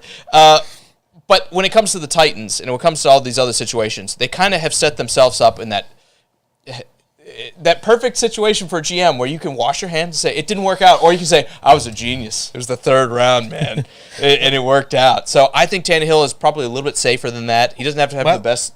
But if you make the playoffs again, you're telling me you're going to kick a guy out who's made the play. Like, if you win the division and every year he has started the year, you've won the division with Tannehill and you get rid of him, you deserve every bad thing that happens to you. And this is coming from a Titans fan. Cameron's doubling down on it. He says because in every he called him Tanny, playoff win, he has had less than 8 completions. 8? That might be hyperbole. I feel like 8 is probably low.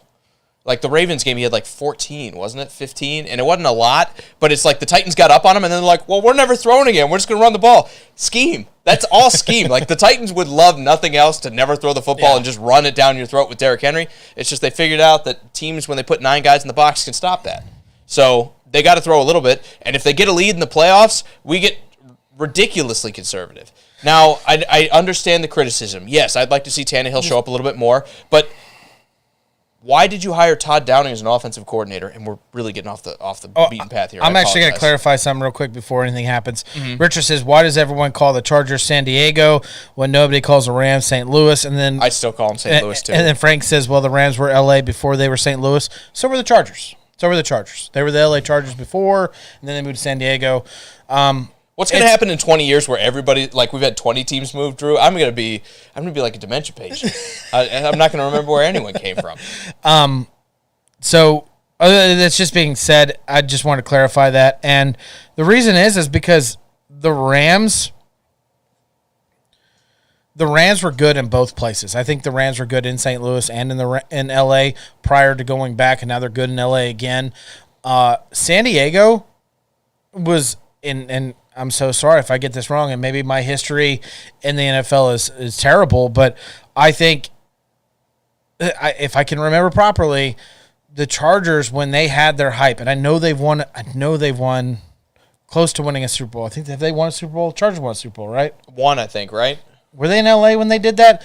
I know that San Diego was I don't think they won in San Diego. San Diego was their highlight of their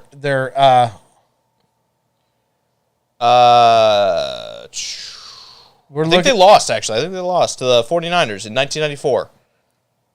So, I'm going to keep going. What I'm saying is, they've only been to one and they lost. Yeah. Okay, the Chargers and their hype and their highest point in time was definitely in San Diego. They got something in common with the Titans. Never won. Okay, anyway, Malik Willis, like I said, I do kind of want to go back here. And thank you, Frank. He beat us to it. He said they played the Niners, but they lost. They haven't, and you're right. You don't know about them because they didn't win, and they've only been the one time. And when you look at how they kick the football, you understand it. Let me say this, though, really quick, bringing it back to Malik Willis. It's still, I think, enough of a ramp that I would say Sam Howell's in a better situation because if Carson Wentz struggles, the fact you only gave up a third-round pick to get him this year, and maybe that turns into a second next season if he plays a lot, the fact that you have given up still so little for him, I don't think they're married to him. And Sam Howell, if he does wind up on the field, is going to have a better situation. The line's all there. They got receivers. They got the defense. The Titans still got a little bit of question marks. They got some changing parts in the offensive line. They got a bunch of changing parts in the wide receiving group. Yep. The defense is good, but still they're really young at the cornerback position. They've still got some things up in the air with like edge rusher. Are they going to be as good as they were before? Yeah. Not quite as good as somewhere like Washington. The question is going to be, does Sam Howell even really have a chance? And I think he does. Even though he's a fifth-round pick, I don't think Washington is going into next year and Dan Snyder is going. I know normally it's a GM and the coach that make that decision, but I think Dan Snyder might be having, kind of like Irsay in Indianapolis, might be having a little bit of a say if things don't start right. Yeah. If things don't start perfectly in Washington, if you're 2-5, you don't think you might not see that fifth-round rookie just to see what he's got? I think it'll happen. As for the Titans, I think it's a similar situation that if they start really poorly, Tannehill might be on his way out. But they play in the AFC South. So, they still get Houston, they still get Jacksonville. Thank God for that. Yeah, you're going to be fine. I think letting Tannehill go will be a mistake. But I have said that about many other quarterbacks, and I've been so wrong. I said that about Case Keenum. What do I know? I definitely didn't say that about Case Keenum. I fell for the hype, man. I know you did. I know you did. And you know what's crazy? I thought he was going to be better in Cleveland when he played last season. When he came in, I was like, are we about to see some crazy stuff? I fell for it. Yeah, you definitely fell for it. I think it'd be a mistake letting Tannehill go. And the reason I say that is I think that you can make it, you could redo his contract. And as much as they don't like to admit that he's like teaching the next guy to take his spot, you could lower his contract, give him signing. Walk that back today, by the way. I know. Yeah, I know. And you can give him some more signing bonus and stuff like that. And you can just say, hey, man, finish out your career here. You've done great for us. And then watch him go into the sunset. I mean, I don't know what Ryan Tannehill has after the Titans. I'm not saying he's done. I'm not saying, like, he's going to retire. Mm-hmm. But Ryan Tannehill, with all this talk about it, and I know they're a lot more thick-skinned than I would be, because if it was me, I would be on suicide watch. I would be too. I'd be like, you kidding me? I've given my heart and soul to this city and this team, and you guys are turning on me this quick? We win 2/3 of our games. I know, like, we haven't won the Super Bowl yet. I'm sorry. You like going to the playoffs, right? Yeah, you enjoy the during the postseason, right? You enjoy that time, because you sure weren't having it prior to me. Obviously not. Obviously it's not. But what more do you want from me? I don't know. And I'm talking about, I'm talking about rose-colored glasses. Rose-colored glasses here, where everything's perfect and there's no issue. It's not going to end that way. They're going to release him. It's going to be dirty. They'll trade him. I think they'll trade him. And then he'll go to the Colts, and then he'll play you guys twice a year and beat you twice a year. We'll shut the show down. I swear to God. Are you trying to give me an aneurysm, Drew? Yes. No. It's working. It's working.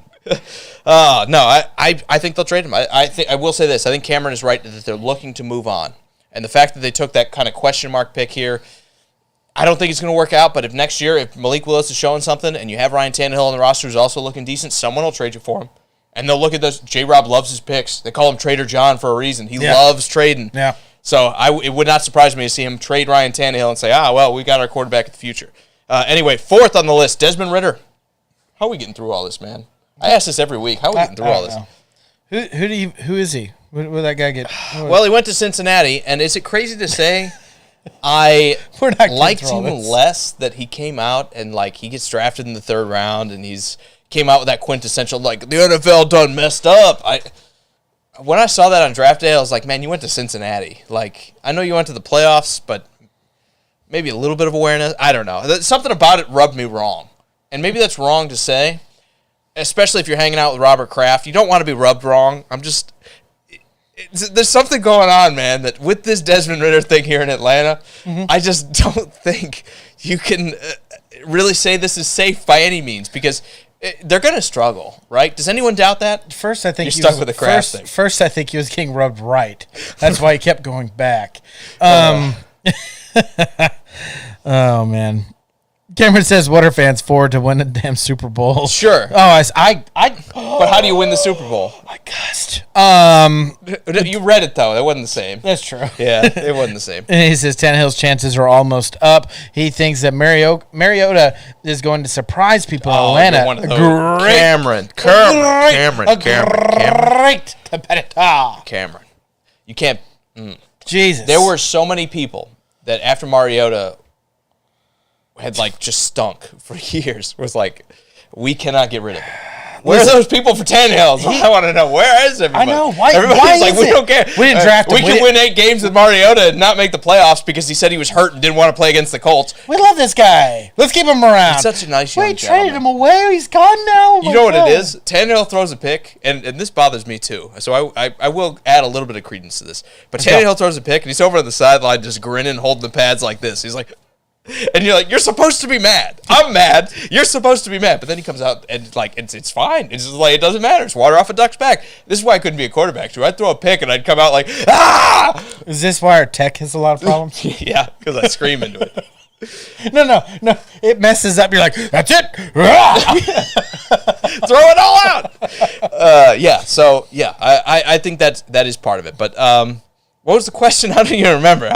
I'm getting heated under the collar here a little bit, trying to step up to bat. Like, I'm the only man in Nashville going to bat for Ryan Tannehill, it feels like. I am, but I'm not even a Titans I'm the only fan. Titans fan in Nashville going to bat for Ryan Tannehill. It's just crazy to me. And to your point, yeah, we haven't won the Super Bowl yet, but you won the AFC Championship. Yeah. I know we had 2 one-and-dones, but number 1 seed. That's hard to do. Hard to do. Let me ask you this. Before we cast blame on the player, ask yourself, was the situation right for him? Why did you hire an offensive coordinator whose only stint was with Oakland when they were the 32nd ranked offense for 1 year, and then Oakland was like, yeah, bro, you suck. Time to go home.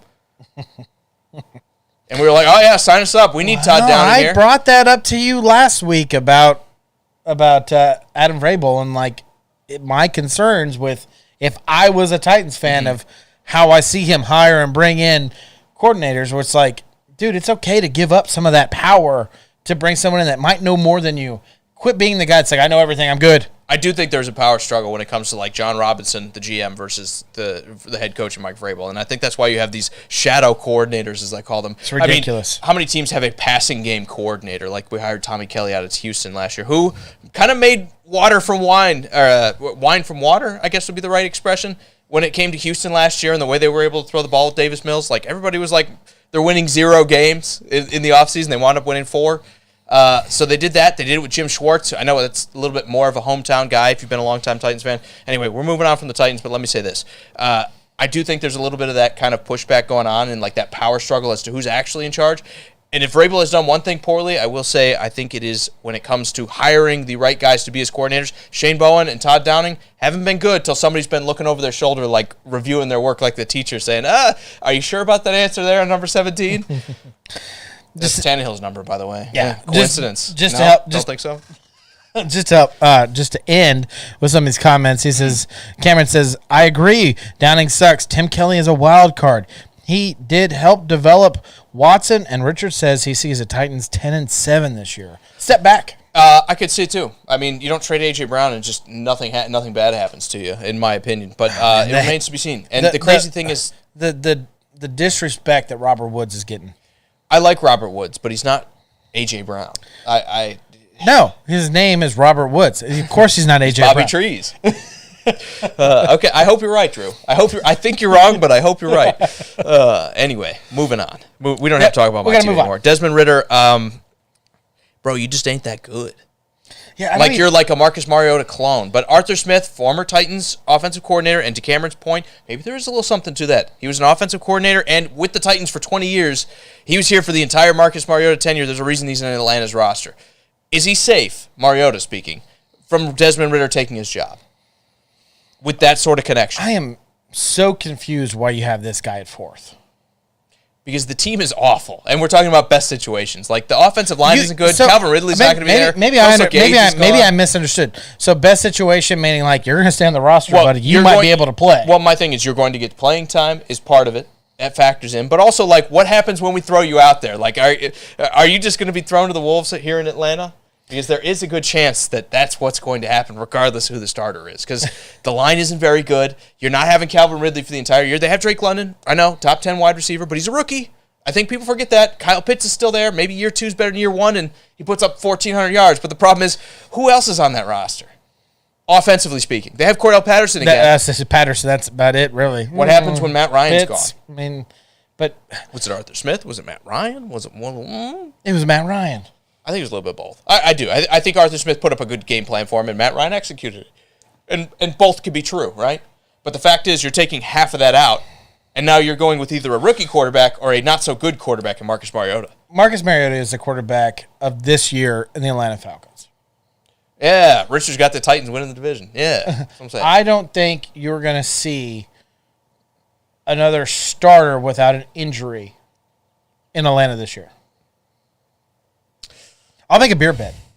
Okay, I'll take that because I think you're underestimating the train wreck that's going to be Atlanta. No, I said without injury. Yeah, I know. And that means even if it's a BS injury, it's like, oh, I have a hangnail, I'm not going to play today. Okay, but you can't cop out because Marcus is going to have those injuries, and everyone knows it. And if he doesn't play, the guy runs to the sideline and they're like, the hammy has gone. It doesn't exist anymore. Then flew out of my body. Then I'm not saying this beer bet. I'm not taking it. It's literally a multi-week injury. Would that count? Like, what satisfies you in this bet? it's got to be a non-injury, non-starting effect for Marcus Mariota. Like, if he does not start, he's gonna miss 8 weeks like that. I mean, what do they think about it? And he's like, I tweaked my ankle when I took a step on the stairs, and I'm not going to play this week. Okay. That is an injury, and that does not count. Okay, I'm taking a bit of a risk because Marcus's injury history.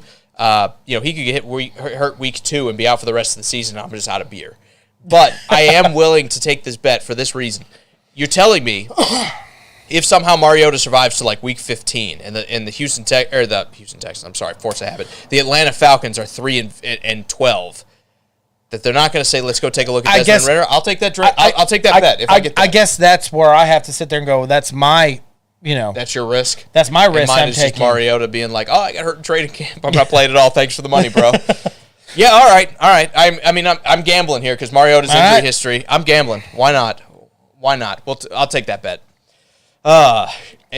Richard, he's trying to talk me into Atlanta now. He says Atlanta will go 7-3 under Marcus when he gets injured. With who? Even if Mariota was Tom Brady, who are they winning the games with, man? Like, I don't Patterson see it. And Pitts, I don't buddy. see it. Yeah, but what about the defense? Who's stopping anybody? And when you can score 50. Grady Jarrett's there. I like Grady Jarrett. When you can score 50, who cares about a defense, right? Okay, we got some other guys to talk about. Matt Corral's in a bad place. Yeah.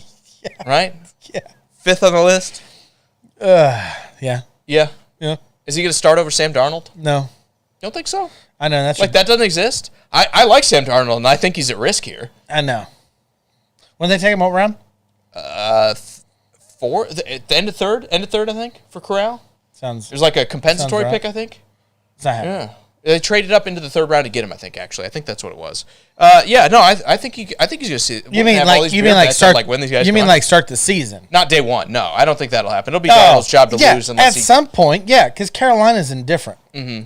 So first of all, if you're really, that's hard. Who would I take? Marcus Mariota or Sam Darnold? I'd take Sam Darnold in a heartbeat. I think I'd take Marcus Mariota. I do not believe in Sam Darnold. I've never had. What are you going to do in week 3 when he's hurt? And I have Sam Darnold just being bad for my team. Suffer? Yeah, me too. Crazy how that works. Sam Darnold has no reason to go out there and stink with the receivers that Carolina. He does with the offensive line, though. Doesn't matter. They have Tyler Moton, and I don't want to slander him because he's like quietly putting in work at right tackle. Nobody loves right tackles, right? Like everyone's like, hey, you're either a left tackle or you're bad at the game. So I will say Taylor Moton, I think I called him Tyler before, Taylor Moton, underrated guy. And I will give the Panthers immense credit. They didn't fall for the trap of taking the quarterback with that 6th overall pick. Instead, they took Ike Ekwonu, who probably will be a good guard down the line for them, or maybe even a great tackle. But, however, Drew, that line is going to be like still historically bad. Like they haven't done enough. Austin Corbett comes in. I think that helps a little bit, but like it's kind of like I had this problem with the Giants where it's like you had 4 problems and you fixed 2, and you're like, meh, good enough. It's kind of like an offensive line is kind of like building a boat. You can't have like 2 holes in the middle of it. You're like, meh, it'll be fine. We'll get the wood next time we stop. Exactly. You just can't do that. And bad things happen when you do. So I think that's kind of the situation. First off, I think it's going to be a bit of a steep hill because Sam Darnold still has this kind of pedigree of we gave up all these picks to go get him, and I think they're going to try to make it work first than they are over putting Matt Corral in there. I don't think it'll be a true competition. And when you get in there, I like DJ Moore. I don't like Robbie Anderson, but he's a deep threat. Yeah. It's what we talked about. There's going to be a lot of teams, maybe Seattle, Carolina, that are like, we're just going to suck this year. They're not openly speaking it because obviously they don't want their ticket sales to go down. Sure. And we're just like, you can't say that. It's okay that we're going to be terrible this year because next year we're going to go get our quarterback of our future. The only difference I would say between Atlanta and Carolina is the defense might be all right in Carolina. Like they have a little bit of talent there. They do. Brian Burns is still there. Is a stud. I know they lost Hassan Reddick to the Eagles. I feel so bad for him. I know they lost Hassan Reddick to the Eagles, but they still have decent cornerbacks with Dante Jackson. And who was the high pick that got hurt last year after 3 weeks? I feel bad for missing his name. Talk about a guy that hasn't played, so how am I supposed to know what he is? Well, he played 3 weeks. Come on. Yeah, exactly. Are you looking it up? Because if you're looking it up, I'll stop. Go ahead. I'll look it up. I can't think of what his name. Horn. J.C. Horn. See, I didn't need to look it up. It's in there somewhere. Look, there you go. They have some decent cornerbacks. They have some decent defensive linemen. They have some decent linebackers. They have a decent defense. Atlanta does not have that. So when it comes to bringing in a young quarterback, maybe the situation's a little bit better in Carolina than it was in Atlanta, even though I think I like Atlanta's weapons better. Let me say this, though. I think it's harder that you got to overcome. Like, everyone knows Mariota isn't like a long-term starter, right? Nobody's like signing him to a 4-year deal. Except maybe Arthur Smith. How old is he? 27? Doesn't matter. He's bad. Like, we know that, right? We've seen enough Marcus Mariota. Like, we saw 4.5 years in Tennessee. Stop. You're hurting Cameron's feelings. We saw 2 years in Oakland. Stop. You're hurting. Like, he couldn't. Stop. You're hurting half of Nashville's feelings. Do you remember when he went? You're right. But do you remember when he went to Oakland and everyone's like, he's going to get in on some plays, man. Like, Oakland's going to use him. They're going to make these packages. And they did it like once a game for like the first half of the first season. And then they're like, yeah. Made no sense why they did that. Derek Carr's actually just like a lot better. So Cameron, thank you. He did say J.C. Horn. Thank you. Richard says Carolina will be an average team for at least the next 5 years. Not bad, not good, just Carolina. So do we? I think it'd be slightly below that, but yeah. Hold on. So do we change the word average to Carolina? No. Like they're going to be like D+. Matt Ryan is just above Carolina. Just above. Oh no, he's way above that. Matt Ryan is he's like 2 spots above Carolina, if that's the metric we're using. Matt Ryan is the best. How many times did he beat Carolina? Huh? I mean, in his career, how many times did he beat Carolina? Look up that record. Anyway, yeah, so it's gonna be tough. But let me talk about the last guy on the list, Bailey Zappi. And I know everyone's counting the young dog out, and I am too, which is why he's last in this list. Yeah. There is zero chance you're usurping Matt Ryan. There's zero chance Jones. Usurping Mac Jones. They literally just drafted him last year. I don't even know how you have this guy on this list. He should be in the worst spot. He went ahead Sam Howell, and he is in the worst spot. He's 6th out of the rookie spot. Like he shouldn't even be on your list. Yeah. Should be pulling up a non-drafted free agent. Do you know why he's on my list? Because Gardner Minshew is like the comparison for him. Don't you bring up the stash. Don't you dare knock the stash. Here's my point. If something happens to Mac Jones and he sneaks onto the field, we're going to be like, man, this Bailey Zappi kid ain't that bad. Like, he's a rhythm passer. Like, you get this kid into rhythm throwing the football, and it's hard to do in New England the way they run the football these days. But if he gets into a little bit of rhythm, throwing the ball short, hitting guys in stride, you're going to be like, do we really need Mac Jones? That'll be the next thing. I promise, Drew. If Mac Jones misses 3 straight games and Zappi's out there, like, hitting guys in stride, everyone's going to be like, is Mac Jones really that good? Do we need to sign him? And all the rest of this. I'm telling you, that's why he makes the list. Cameron believes you. He goes, stud, exclamation points. He wanted Zappi.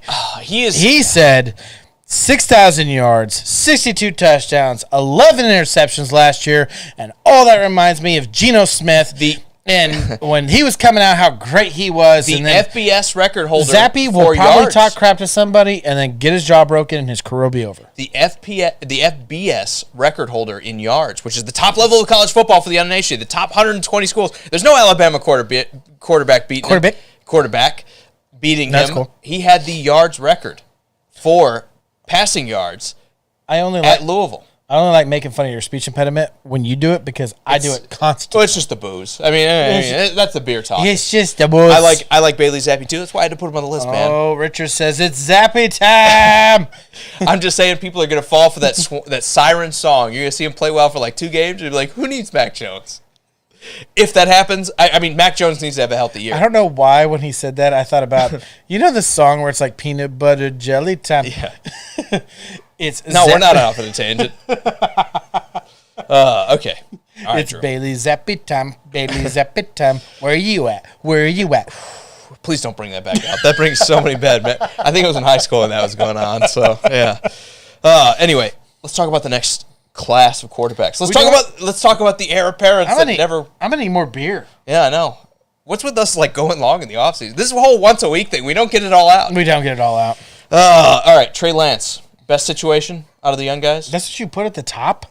I mean, look at that. I mean, is anyone saying Jimmy G's going to be the quarterback? I guess you're meaning like Jimmy G's gone next year, and then Trey Lance. Well, that's part of it. Do you think Jimmy G's leaving? Am I wrong? I mean, I think it'd be a mistake to not let him leave, or to let him leave. To let him leave. Yeah.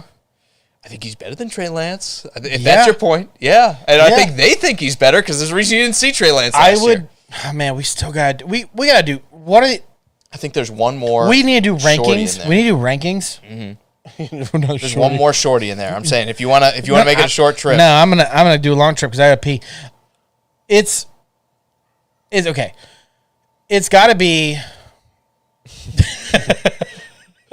You go back to the peanut butter jelly. That's the best we've done in the entire show. So that's it. Yeah. That's it. All right. We have to do a ranking of quarterbacks because every time I bring this up, where do you put Jimmy G? Because you got to take out the fact he's injured, right? I mean, don't get me wrong. I always say the most important stat is the fact you're on the field. Correct. 100%. I'm going to say Look who's coming around. No, I'm not coming around. That is the most important stat out there. You have to be. You have to be out there. I thought that insect was stuck inside our light for a minute there. Anyways, when you look at what Jimmy G means to the 49ers on the field, there is night and day difference out of every quarterback they put out there since Jimmy G's been in there. Jimmy G still has a winning record in the 49ers organization over everyone else they did in there when he's been injured. And I get it. You want him out there. You have to have him out there. But you just can't get rid of him if you don't have an answer. So you're going to sit there and tell me you're going to draft a quarterback next year when you have a roster like this in the 49ers? They did it last year. Well, I mean, that was they traded up to number 3. They did it because Jimmy G wasn't on the field, but finally Jimmy G kind of was on the field. Well, you know what the crazy thing is? I think they should have stuck with Mac Jones. You remember all those rumors were swirling like they're going to take Mac Jones, and everyone got like upset. They're like, you cannot take Mac Jones at number 3. Do you think people have changed their tunes? Maybe a little bit. I mean, obviously the ceiling still exists with Trey Lance when he runs the way he does. If you can teach him to throw like you taught Josh Allen to throw the football, like, hey, great. But that's like, just like we were talking about before, that's like one guy in like a history of like how many failures that you couldn't teach him to throw the football.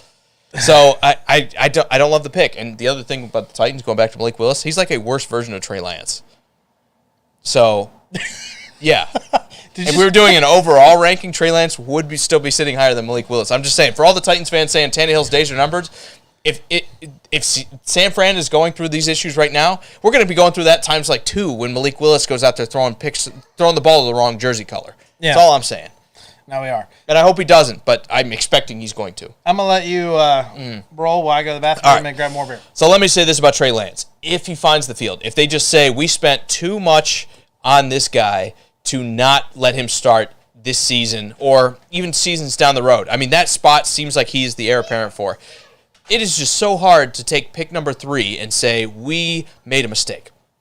We spent that pick, we threw it out the window, we lit it on fire. It's so hard to take that to an owner, and I know Kyle Shanahan's probably one of the few coaches in the league that probably could get away with it, but you have to justify it to the fan base, you have to justify it to everybody watching the game, and you also have to kind of have that hanging around your neck when you talk about how well your team is drafted going forward. So none of the organization in San Fran wants that to happen, and I think that's going to push Trey Lance out there on the field at some point this season.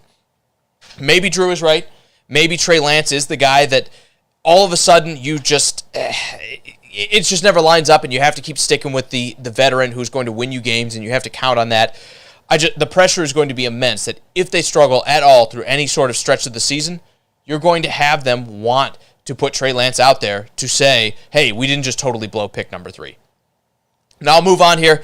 Number 2, the reason Bailey Zappi is so low is because Mac Jones is about as safe as a quarterback gets. He had the best year out of any one of these guys when you talk about what they were able to do in their rookie season, but he probably had the best situation to go with it. Now, the ceiling might not be there. Maybe Mac Jones doesn't wind up being the best quarterback out of this group when it's all said and done. But at the very least, because the floor is so high, you're going to be able to count on this guy to put in good work week in and week out. Now let me hit Richard's comment here really quick. He says he can see both Jimmy G and Trey Lance gone in the next 3 years. San Fran is not helping either improve. At some point, I think Jimmy G, you got to say he's not going to get a lot better. You know, he's been in the league, 6 or 7 years now, something along those lines. So at some point, you got to say a guy probably is what he's going to be. Most guys don't take that great leap once you get into the late 20s and early 30s. So I agree with that. Maybe they move on from him, but it's starting to look more and more like Trey Lance is not the guy that they thought, and I wasn't super enthused with the pick when they took him.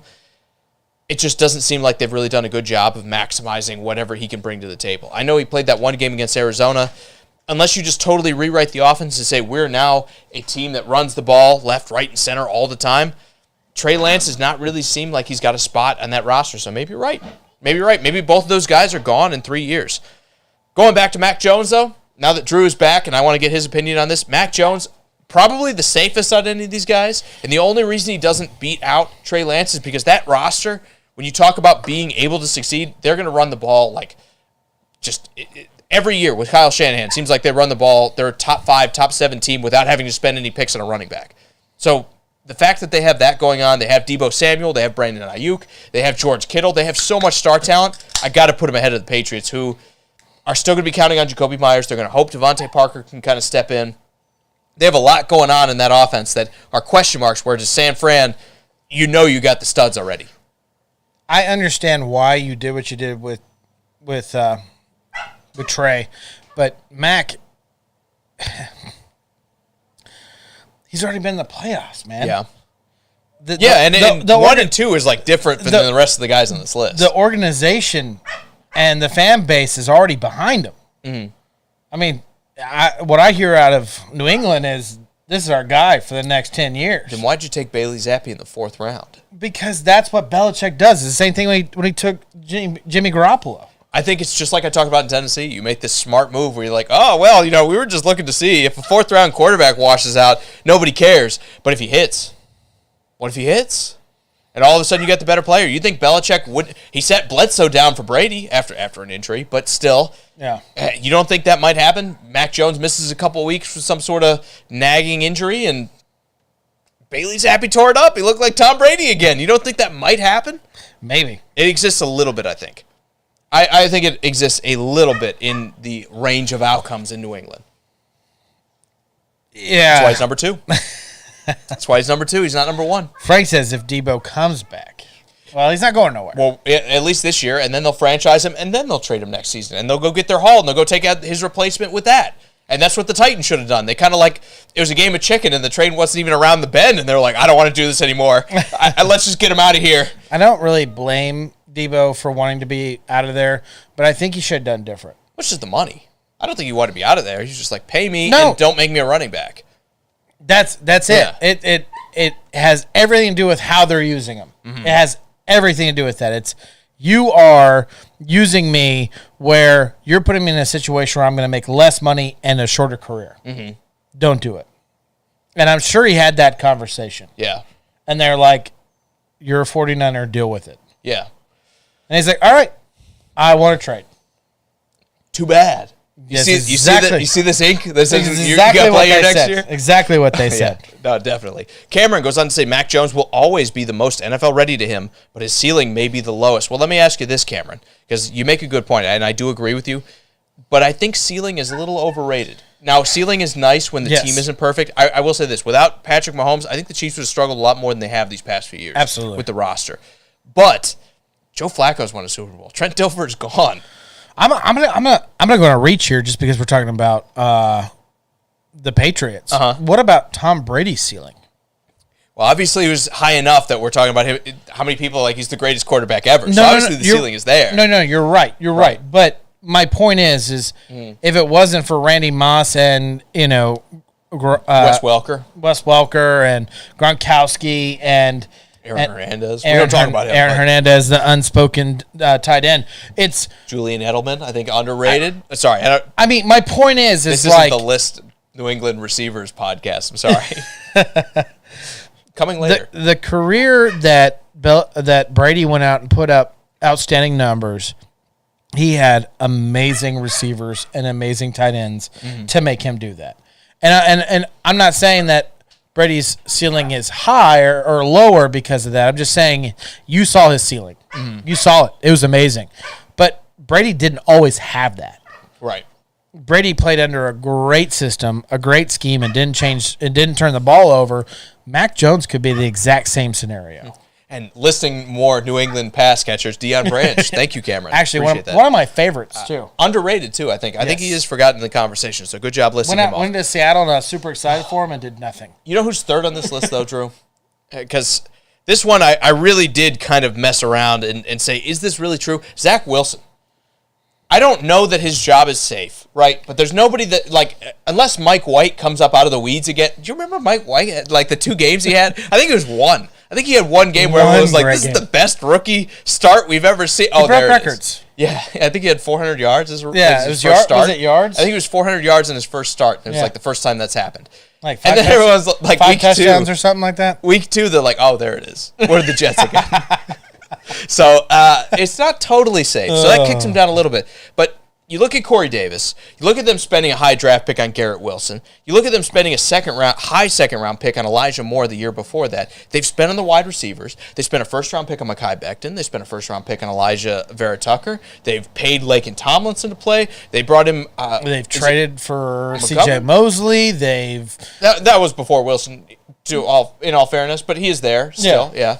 But I'm just talking about offensively. How much more can the Jets do that they haven't already done? I know George Fant's going to start on the offensive line. They didn't trade. They signed him, right? Yeah. They gave him the big money deal. But how much more can they do on the offensive side to prepare a quarterback? Because they threw the bag at the offense, drew both picks and money. Like, they've paid Tomlinson. They have paid Corey Davis to come in, way more money than he's worth, but, whatever. Still puts a decent wide receiver in the room. At some point, you got to say it's water under the bridge, and the guy's here now, and that's the important thing. If Zach Wilson...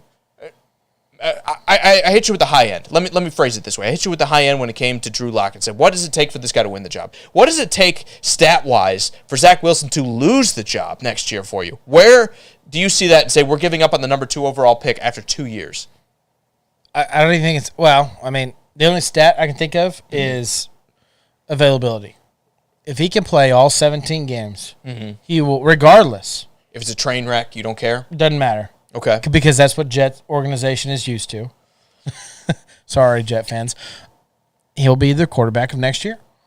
It's just going to happen. I don't think so.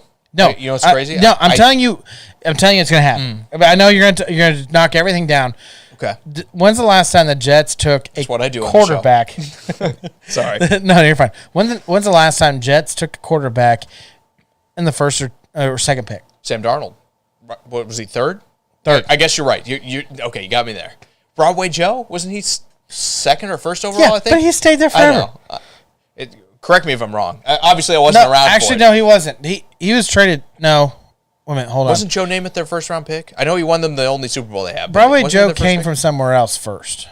I felt like he was drafted somewhere else and then came there. Jets fans are like screaming at the screen right now. Or the opposite. Yeah, Jets fans are like ready to wring our necks, but apologies for that. Mark Sanchez? Neither of us were alive. When was Mark Sanchez drafted? He was a first-round pick, but he wasn't high, right? Or he wasn't super high. He was like 5th. Is that right? I don't know. Like you said, everything's a blur. We can't remember what we ate for lunch today, let alone all this stuff. But let me say this about Zach Wilson. I think if he struggles, if it's bad with what they've invested in the offense, from not just the offensive line, but the wide receivers, they spent a second-round pick on a running back. They have put so much into building this offense up. And if they have the 4th or the 5th or the 6th-round pick, you're telling me they're not taking C.J. Stroud next year? I think they might be in the market. I really do, especially when you consider how Zach Wilson kind of rose to prominence. He had that Mitch Trubisky like he was nobody, and then had a great last year in college, and you're like, this guy's the second overall. Sam Darnold was number 3. Thank you. Yeah, chalk one up for me. The memories, see, not totally gone upstairs. Now tell me Mark Sanchez was 5th.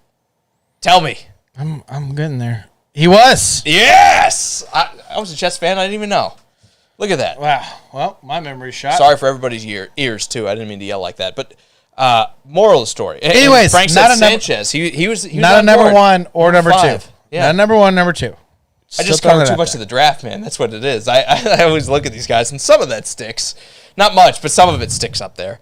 And to end it out, that's it. Yeah. That's it. Let me say this. It doesn't matter where he was picked. When you spend this much on an offense, I think they would be right to say, hey, look, we messed up. I think the biggest mistake teams make is they don't move on. And if, I'm not saying Zach Wilson is a mistake, but if next year is worse or as bad as last year, we don't see any improvement, and you're picking 4th, 5th, 6th again, you should be considering it, looking at this quarterback class. There might be 5 top quarterbacks again. It won't be as good as it was last year, not this past year, but the year before that. It won't be quite as strong as when we had Trevor Lawrence and Justin Fields and all the rest of it with those guys with those pedigrees, but it'll be close.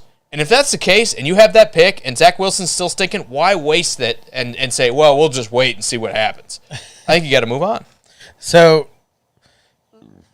Joe Namath was drafted by the Jets. He ended his career in the Rams. I knew he had to play the... 3 for 3, man. 3 for 3. Ain't you, buddy. My mind is a steel trap. Especially when I'm drinking. Is that what it is? Yeah, I think so. The beer brings out all these latent memories. I'm remembering my past life as a Jets fan. It was a short one. Yeah. So interesting. And just looking at it, he broke 4,000 yards throwing the ball in 1967. It was probably the last time. Sorry, Jets fans. I'm sorry.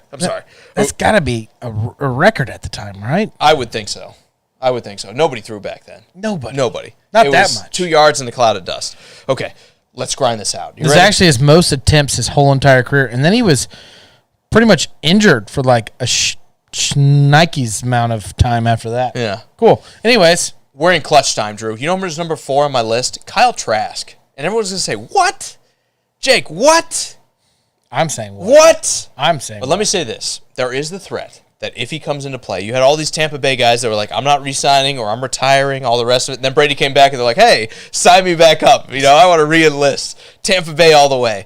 So there is the risk that they're going to lose some talent. But they have enough guys that this roster isn't going to be bad if you turn things over to Kyle Trask, second-round pick from last year. Everyone forgets him. He's the forgotten man because he didn't get to play with, lo and behold, Tom Brady in front of him. But if Tom Brady actually retires this year, he goes off to Fox, he runs away, and they turn the keys over to Kyle Trask, the question is, does he prove enough in practice to say it's not worth going after another quarterback? I don't know the answer to that, but I think Tampa's going to be good. I think you think Tampa's going to be good. Yeah. So if they're, again, number 26, 27, 28, God forbid 32nd, because we want one of our teams to win the Super Bowl, but God forbid they win it. If they do lose their quarterback and they're at the bottom of the first round, do you think they kind of move on from Kyle Trask and take a quarterback, just snipe, shoot from the hip? Or do you think they give the young guy a chance that they spent a second-round pick on not that long ago? That's why he's like middle of the list, because you don't know. It's so hard to say. I mean, what the positive thing that he is going for him is the fact that he can learn under one of the best quarterbacks to learn under. Sure. Even if he might not be like, hey, man, Kyle, come here, let me show you everything. If he can just look over his shoulder and kind of like watch what he's doing, he has an opportunity to learn. He should be sitting there with a notebook just copying it all down. Yeah, exactly. Right? Yeah. And then not only is he learning from that, he's learning from a great team.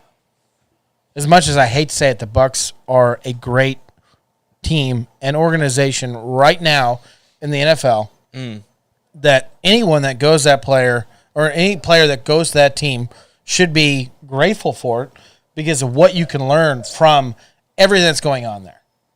That's why you see these veterans not only re-sign to win games, but re-sign because they realize whatever they're going to learn there and then go forward after this is so much that they're not going to learn anywhere else. I agree.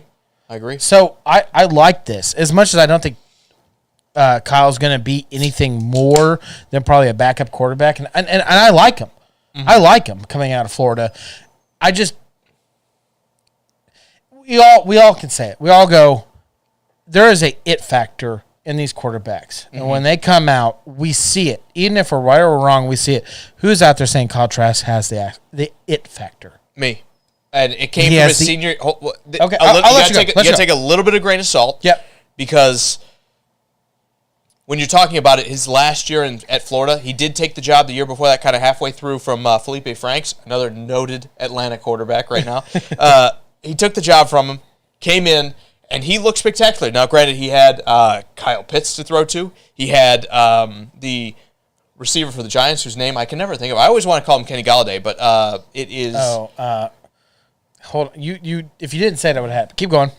He had him, whoever it was. He had weapons at Florida, and he looked damn good, man. He almost beat Joe Burrow in LSU back then. Go. Or no, it wasn't Joe Burrow. I'm sorry. He almost beat LSU. He almost beat Alabama. Like, they were rolling in Florida. There was some hype around Kyle Trask. It fell apart at the end. I think they went to the SEC championship game that year. It fell apart. I know everyone kind of like looks at his bowl game when those guys didn't play, and he did. Like, he made the mistake of playing, and that kind of crushed his draft stock, because if he didn't play that game, I think he's a first-round pick. But regardless, when he had the weapons around him, he made miracles happen. I think the same thing is true in the NFL, that he's probably not the guy that overcomes a bad roster, and if you put him in on a bad roster, he probably flames out pretty quick. But if you put some weapons around him, I think he's that game manager who's going to manage to make guys look their best. I really see Kyle Trask as that kind of guy, and the fact that Tom Brady's teaching him, you got to think there's some level of transfer between that, right? Like, guys coming in from college are still trying to learn. Is there a better mentor than Tom Brady? Well, Jimmy G would probably say yes, but other people might say no. I won't dwell on it too long because Davis Mills is next on my list at number 5. Yeah. Over some of the more popular quarterbacks because talk about fighting for your life. At least he won year number 2 there in Houston. Kenny Galladay. No, that's who I wanted to call. Oh, who were you saying? The receiver out of Florida. First round guy, fast. I'm gonna get it before you do. What's his name?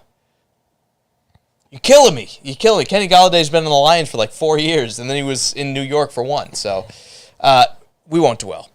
We'll move on. He had another wide receiver that was a first-round pick that I can't think what his name is because I'm bad at my job. Let's talk about Davis Mills. Yeah, Kadarius Toney. There we go. Yeah, thank you. Davis Mills. One thing he has going for him. Cameron had it. He did. We just got to listen to Cameron. Cameron knows what he's talking Well, about. Cameron, that just means you haven't been drinking as much behind as the this, scenes, I've actually asked Cameron to join our show. Well, tell Cameron, pop another top, man, because you're not keeping up. Okay, the fact he's coming up with these names means he's not drinking as hard as we are. Really, what it is, he's a jerk. Yeah. He's a jerk. Davis Mills. Yeah. Is there any chance he's next year's starter for Houston? Because we liked it a little bit, right? Next year's starter? Next year's starter. Not this year. We know he's going to get the job. We know they're going to take their look-see. Only because they probably might not start a rookie.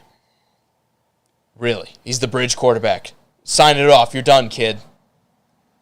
I said maybe. You're asking me. I said maybe. Well, I'm looking for definitives here.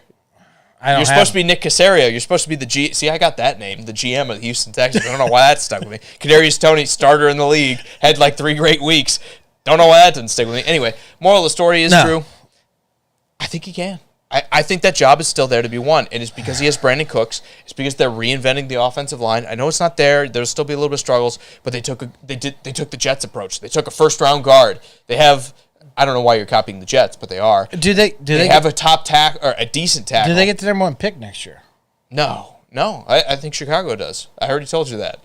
I think Chicago is going to be worse than them on paper. Now they might be 3rd or 4th. They didn't get the first round pick this year. The first overall pick, right? Like this was the worst team we've seen on paper, like maybe ever. And they managed to steal a couple games and wind up not taking the first or the second pick this year. They were 3rd. It's going to happen again, Drew. I think it's going to be like 5th or 6th. I think Davis Mills is going to like snatch victory from the jaws of defeat and wind up screwing up your from pick the to take jaws the guy to of replace Texans fans. Not that I don't think anything bad about him. I just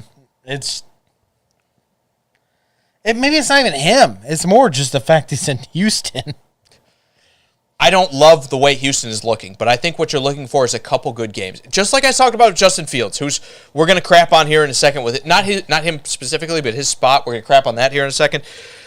If you can show me a couple special games, it doesn't need to be perfect. If you can show me 3 or 4 games where I'm like, wow, that looked pretty good. I know we lost, but man, we lost 31-27, and Davis Mills was like out there battling without a perfect roster. I think he finds himself in that spot, and that's why I have him here at number 5. I think it exists. It's a tough road. Like maybe nobody has been set up more for failure than Davis Mills has been out of this class, and yet nobody has overcome more than Davis Mills to this point. True. When you talk about him winning, was it 4 games for Houston last year? 3, 4? I think it was 4. It's the fact he got 1. See, I don't remember that. The fact he got 1 is I all remember that Nick matters. Caserio, but I don't remember that. Trevor Lawrence, 6th. He's going to be the starter, but bear with me a little bit. Okay, because everyone's going to say, well, the Jags just spent all this money on the offense. Yep. And I'm going to say that's the negative. Like, you just spent like $1 billion on Brandon Sheriff to come in to play guard. You spent $1 billion for Cam Robinson to stay your tackle. Cam Robinson's not good. Sheriff is, but Cam Robinson isn't good. You spent $1 billion at wide receiver to bring in both Zay Jones and Christian Kirk, and it's like neither one of those guys are really like the best receiver in football. They thrived because they were like the 4th option in the offense they were in.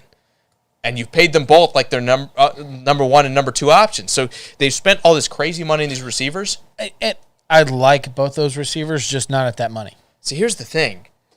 I'm okay with Zay Jones. I don't know that I love Zay Jones. I like Christian Kirk as like the 3rd guy, right? If he's your 3rd receiver, you're like, that's not so bad. Zay Jones is showing something in the NFL behind the scenes that he knows the scheme.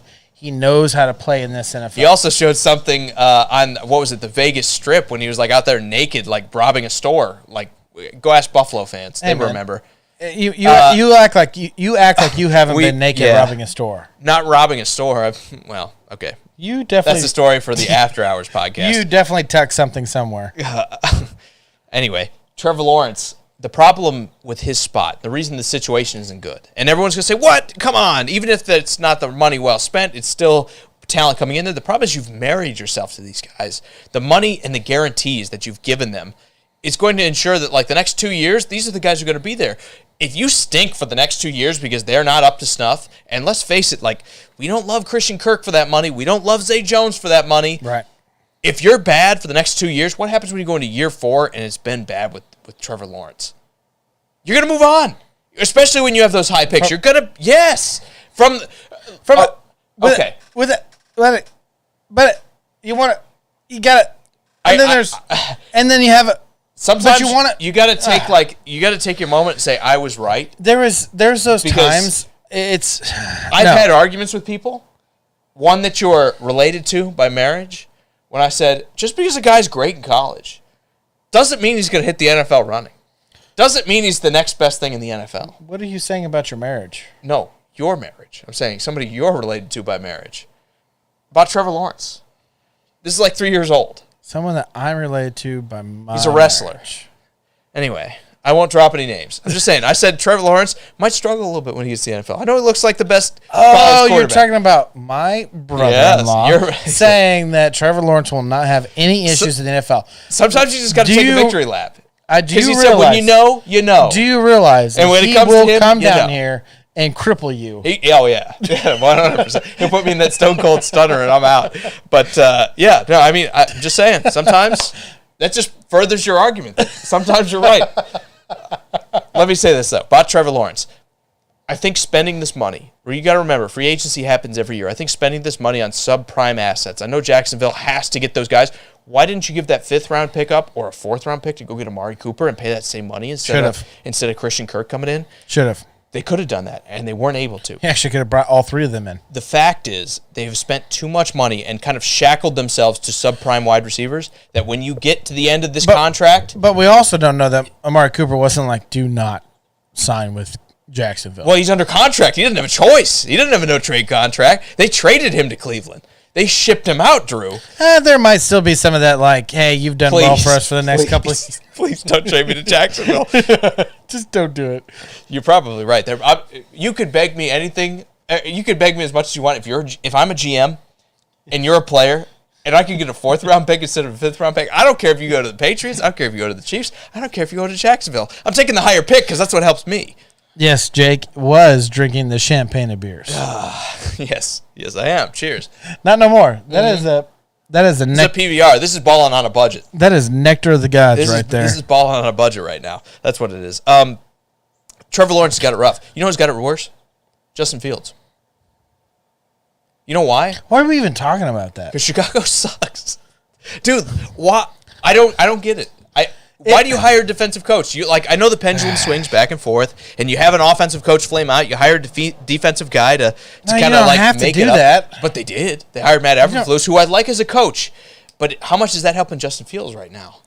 Not a lot. The best case scenario for Justin Fields is Matt Eberflus learned from his time in Indianapolis with Carson Wentz, and before that with Jacoby Brissett, and says, I need to play the most conservative football I can with this guy.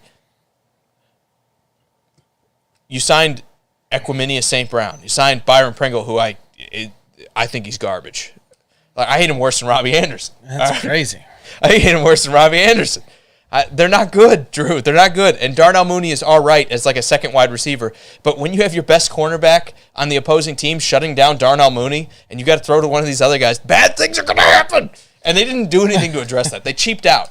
They did. They didn't want to spend the money, and you kind of put Justin Fields in the blender because of that. And Frank goes, here we go. And Richard says, okay, Chicago is the Panthers of the North. First things first, Frank. This comes from a place of love because I have a lot of friends. Frank, you've been on this show long enough. Mm-hmm. Frank, you know for a fact that if anyone bashes the Bears, it's me. Mm-hmm. You have defended the Bears for the last 3 years. Maybe I'm just a Ryan Pace homer. And they fire Ryan Pace, and I've turned on him. And each time I'm like, dude, I take that back. I think the first year I was like, yeah, the Bears are going to be good. They should be. They got a young quarterback. They got a great defense. This should be a great team. After that, I was like, never mind. No. And you've stuck with them for like the last 2 years, and I keep telling you that they're not going to be good. And I've ended up being right. And now finally you're like, they're not going to be good this year. I don't think I've seen a team waste more defensive talent than I've seen Chicago do it. And again, Frank, remember, this comes from a place of love, man. I know it's hard to always hear your team. Like, it's hard for anyone to listen to their team get crapped on, and I'm not trying to do that. I'm trying to be as objective as possible. But why did you trade up for Justin Fields, and why did you ship that extra first-round pick away this year that you didn't get to spend? And then you do, like, literally nothing to support. They took Velus Jones. I've watched a lot of UT football. He runs in a straight line pretty good. He's not really a receiver yet. And speed kills in the NFL, I know, blah, blah, blah. But how many fast wide receivers don't pan out? And same thing, man. I'm not trying to, like, crap on Velus Jones either. But this was a fourth-round pick that kind of reached into the second to go out and get because they needed some speed. Velus, whichever it is, forgive me. But, Drew, like, the offensive line is bad. So they let JT Daniels, arguably our best, maybe second behind Cody Whitehair, they let him walk out the door. They did. Okay. How does that help Justin Fields? Doesn't. It does not. Okay, who did you bring in to replace him? Did you sign Brandon Sheriff or even someone like Norwell, who was good until he went to Jacksonville? No. We're just going to kind of let it go. We let Charles Leno go last year. He was like our best offensive lineman at the time, and he had a decent year with Washington. What have they done to help Justin Fields? Period. What have they done? They let Allen Robinson go, and I know he had a bad last year, but he's 28. He's not like an old wide. It's not a 33-year-old wide receiver like he's got nothing left in the tank. No, Matt Nagy kind of squandered the talent, and the guy gave up. And you said, "Fine, get out of here." Richard says, Detroit will be better than Chicago. Take that beer bet. I'm not taking that beer bet. I agree. They have a message. They're like, we're going to be good in the trenches. What is Chicago saying? Well, they traded Khalil Mack for a second-round pick. Yeah, great. Great rental, right? We got him for 4 years in Chicago, and what did we get out of it? One playoff appearance. Pretty much like Allen Robinson walk out the door. Yeah, they've just let so much talent run out. And I know what all the Bears fans are saying. This year, they have so much money tied up in guarantees. Next year is the year that all that free money comes up, right? So we're kicking the can down the road. Next year, you have a new GM. You have a new head coach. They didn't draft Justin Fields. How much do you think they're going to love Justin Fields when he struggles this year? They're going to be looking at them having the third, the fourth, the second, the first pick next year, and they're going to say, let's go get ourselves a new quarterback. So maybe this is what's best for the Bears in the long run, is that they do hit the total refresh button, especially when you look at Ohio State quarterbacks. Not a great track history. History's not good. But Justin Fields was like the best of those guys, and I don't even want to say throw him to the wolves. You threw him in the trash compactor. Like, you screwed him. You screwed him. What is he going to do this year that you can say we have set him up well to have any sort of success? So, again, nobody has had a worse situation than Justin Fields has had in Chicago. And it's a crime. It is a crime, Drew. I know I'm getting a little hot in the collar here, but, dude, maybe it's because I had him as the second-best quarterback coming out behind Trevor Lawrence that year, but if they had went the Houston route, Houston's doing this with Davis Mills, where they're saying, let's go and put everything on the offensive side of the ball. Let's go draft Kenyon Green in the first round, and let's make sure we retain Brandon Cooks and not Lyle Collins, their offensive tackle, Laramie Tunzel. Let's make sure we try to get some talent in this offense to see if we can support him and see what he's got. Chicago has done none of that. They said, let's pay Byron Pringle nothing. Let's pay Equiminius St. Brown nothing, and just, like, trade away our best defensive player for a second-round pick. Good luck, Chicago. You've said so much. I want to, like, give Chicago a little bit of, like, light at the end of the tunnel. Frank says they did, I think, when they talked to Richard, saying they let Matt go. Yeah, and you don't have to keep talking. Sorry. It's my turn. Yeah, Take a drink. Enjoy life. Enjoy I'm not a Bears fan. Enjoy the nectar of the gods and that you're not a Bear fan. Mm-hmm. We can watch this beautiful rainfall in Tennessee. Thank God we're getting rain. God, we could use more of it. We get plenty of it. Anyways, it's more about Fields, right? This is the whole conversation. We're talking about young quarterbacks and the situation they're sitting in. And yeah, we can sit there and bash the the Bears organization. I think I just did. and their transactions and what they did. Jonathan, good to see you, man. Sorry, we're not trying to get off track. But anyways, what I don't like about this whole scenario is they are pulling players and in the situation where you go, okay, what is Justin Fields to us? Is he the face of our franchise? Is he the bridge to the next quarterback? Whatever he is, which I believe they're going to say he is the face of our organization. You put players around him, they're going to benefit this young man. And what I've seen so far in the NFL is he's not going to chuck the ball down the field accurately. He's not going to put up 350 yards receiving throwing the ball every time he goes out on the field. Can he do it? Yes. But he's not going to do it. So in my opinion, what you do is get a bunch of ballers on the offensive line, and you Frank's willing to bet you a case of beer on this, and I don't know that I go a full not case. Not me. I think so, yeah. What is he saying that to me about? Saying that Justin Fields, saying he's not accurate and everything. See, here's the thing. You see the flashes. I think there's a mistake. Clarify for us, Frank. Yes, please. I think you see the flashes with Fields. You see the special. And now it's not all the time. You see a bunch of mistakes. You see a bunch of young quarterback things. But that's what happens when you're a bad offense. But no. He's trying to make too much happen. And that's not against him. The problem is when you do nothing for a guy like this, you can't throw. Well, you can, and I think they're going to. They're going to throw him to the Wolves, and it's just going to be, they're going to move on. And he'll be the next journeyman out there trying to prove it. Why is it so wrong to sit there and say you should put brawlers around him where it's just make the offensive line so dirty? I like where that. it's like the Colts, where you just get brawlers. It's just dirty. And they did that with Tevin Jenkins a little bit, but then they kind of moved him from right tackle to left tackle. It hadn't been as good. He was hurt a little bit too. We don't know. Maybe he gets there. But when you need 4 offensive, 3 if you would have kept Daniels, but when you need 4 because you let Daniels first 4 walk, picks should have been offensive linemen. And what did they take? They took a strong safety that's not going to be on the field all the time, and you just paid Dayton Cruikshank from the Titans to come in, who is a strong safety type. Right. You took a cornerback that admittedly they needed in Kyler Gordon. They didn't really address offensive line. They took Velus Jones, a wide receiver, who, they need wide receiver help, and maybe he's the Valdez-Scantling that they're betting on, like the Chiefs did, where he's going to run straight for us, right? We need the guy who pushes it down the field. Teams need that guy. But when that's one of your first picks off the board and you have all these other needs, that's like saying I need to work out my window regulator in my car when the engine doesn't work. That's what I'm saying. That's exactly what I'm getting at. They've done nothing for him. They did nothing for him. Build an offensive line. That's why he's number 7. Put guys around him that can literally benefit, and maybe he can. Maybe that young receiver can. He literally just does a quick in 5 yards, stop, and turn. And then you throw the ball to him. Maybe that is what his bread and butter is going to be in the NFL. Maybe that's what it is. Why put him where he's I got the guy that needs to be 30 yards down the field? And I'm going to step back just a minute. Maybe Fields can throw the ball longer and more accurate than I thought he could. He's got the strength. And accuracy I've yet to see. It's not always there. My thing is, but sometimes he's under duress every time he's ever thrown. And what's going to happen when you're under duress 24/7 in the NFL? You make those bad habits. You turn into Sam Darnold. Yeah. And then everyone said he's the guy that makes mistakes. Mm-hmm. It's kind of like the self-fulfilling prophecy. It's that downward spiral that once you start a guy on, it's you wind up putting him in a bad spot. And I feel like Chicago, more than any other team in the league, I think Detroit has done more for Jared Goff, even though they know his rear end is out of there in a couple of games. Even though they know he's not going to be there, they've done more to protect him, and they've done more to kind of bolster that offense than Chicago's done. And I know your money's tied up. I don't care.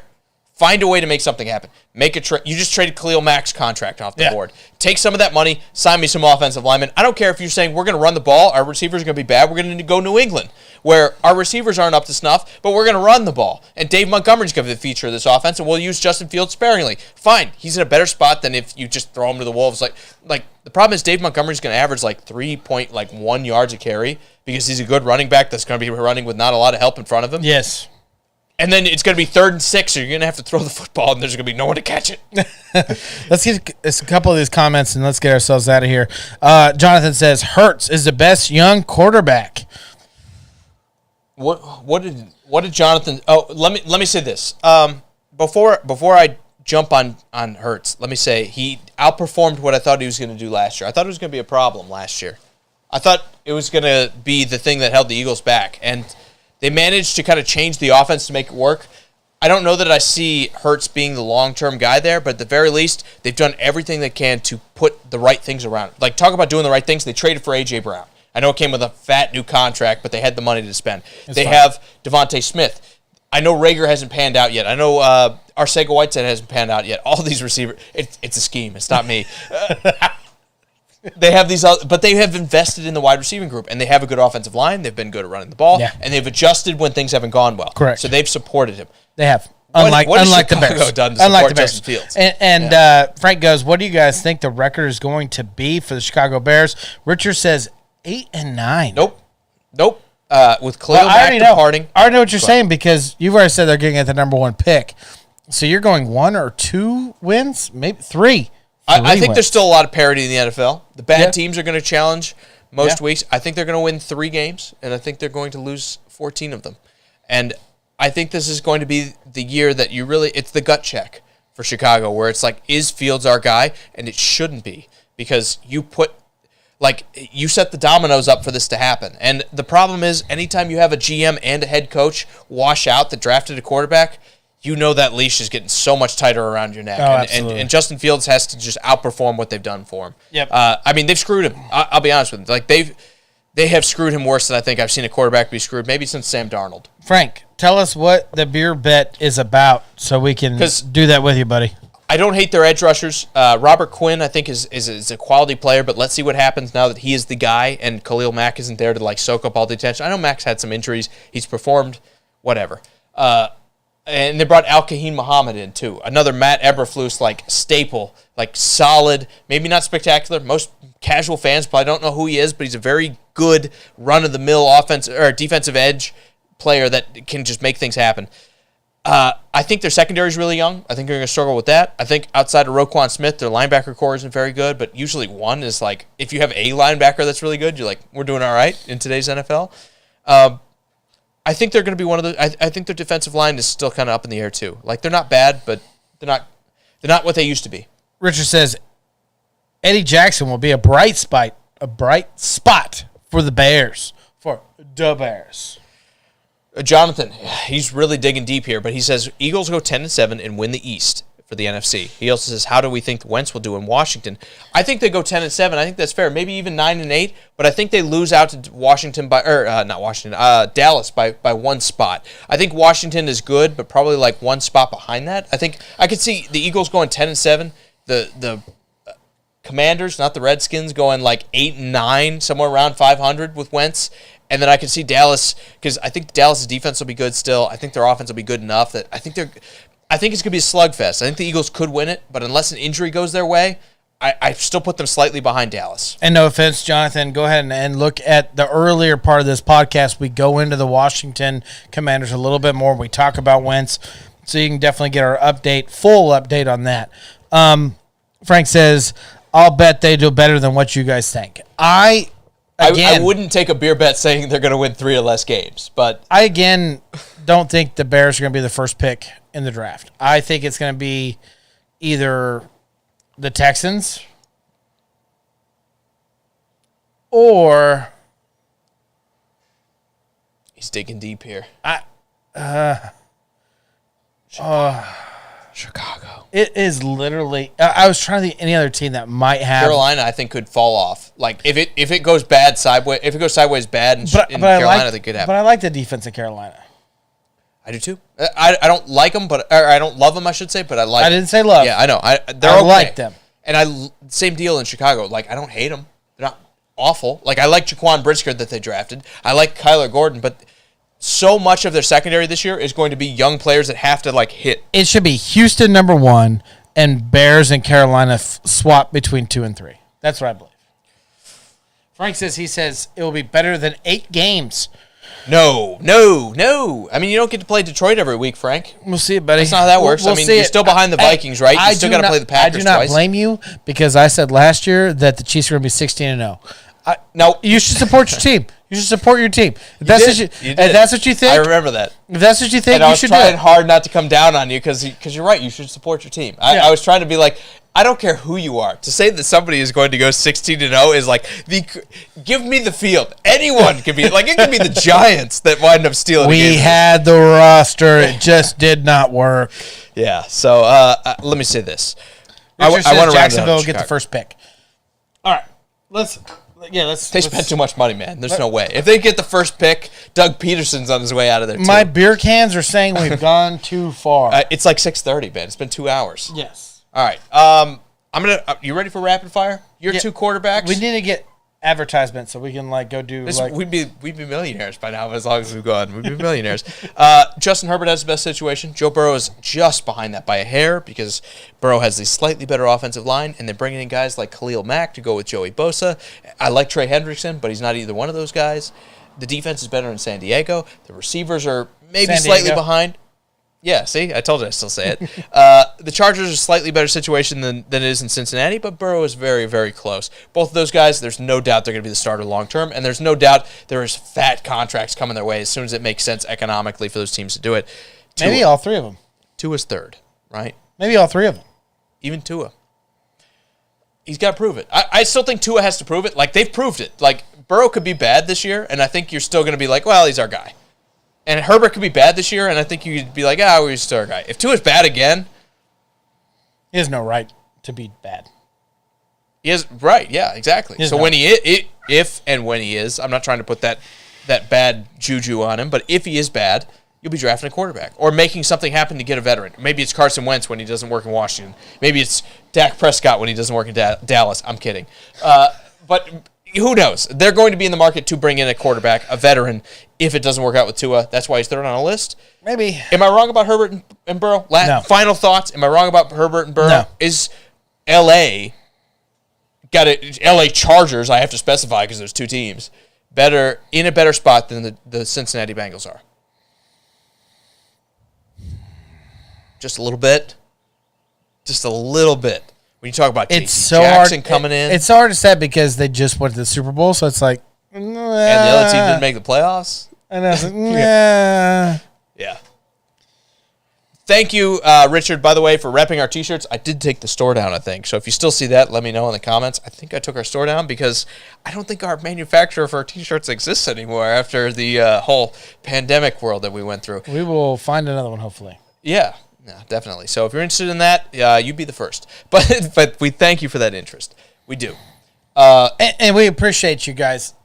Let me just say, 2 hours in, full 2 hours. We still have a bunch of people watching us. Guys, you're the best. Yeah. You are the best. Thank you for drinking with us. We're going to end this show. And it's not because there's not more to talk about. It's because I have to pee again. And my beer is running low. And... my wife needs to go out and get me more beer before I go to bed. Guys, the important things in life. The important things in life. Guys, you really are the best fans in sports talk. I enjoy every single one of you. And I can't speak enough about your comments, your likes, your shares, how much they mean to us, how much it means to our show. I get it. If you guys are some of those people out there, and I'm speaking for myself, where you don't do a lot of social media, man, if you could just throw a share, you can throw a like onto this, throw it out to just your family out there and be like, hey guys, check out the show. I watch it every week. We appreciate it immensely. And even if you're embarrassed, and you can click that little share, but share to nobody button on Facebook where you turn it private. Do it because you tell Facebook that we don't suck, and maybe it'll show it to everybody else. Because Facebook thinks we suck. Beyond that, I recommend to all of you to go into YouTube. Yeah. Go somewhere else. Go into Spotify.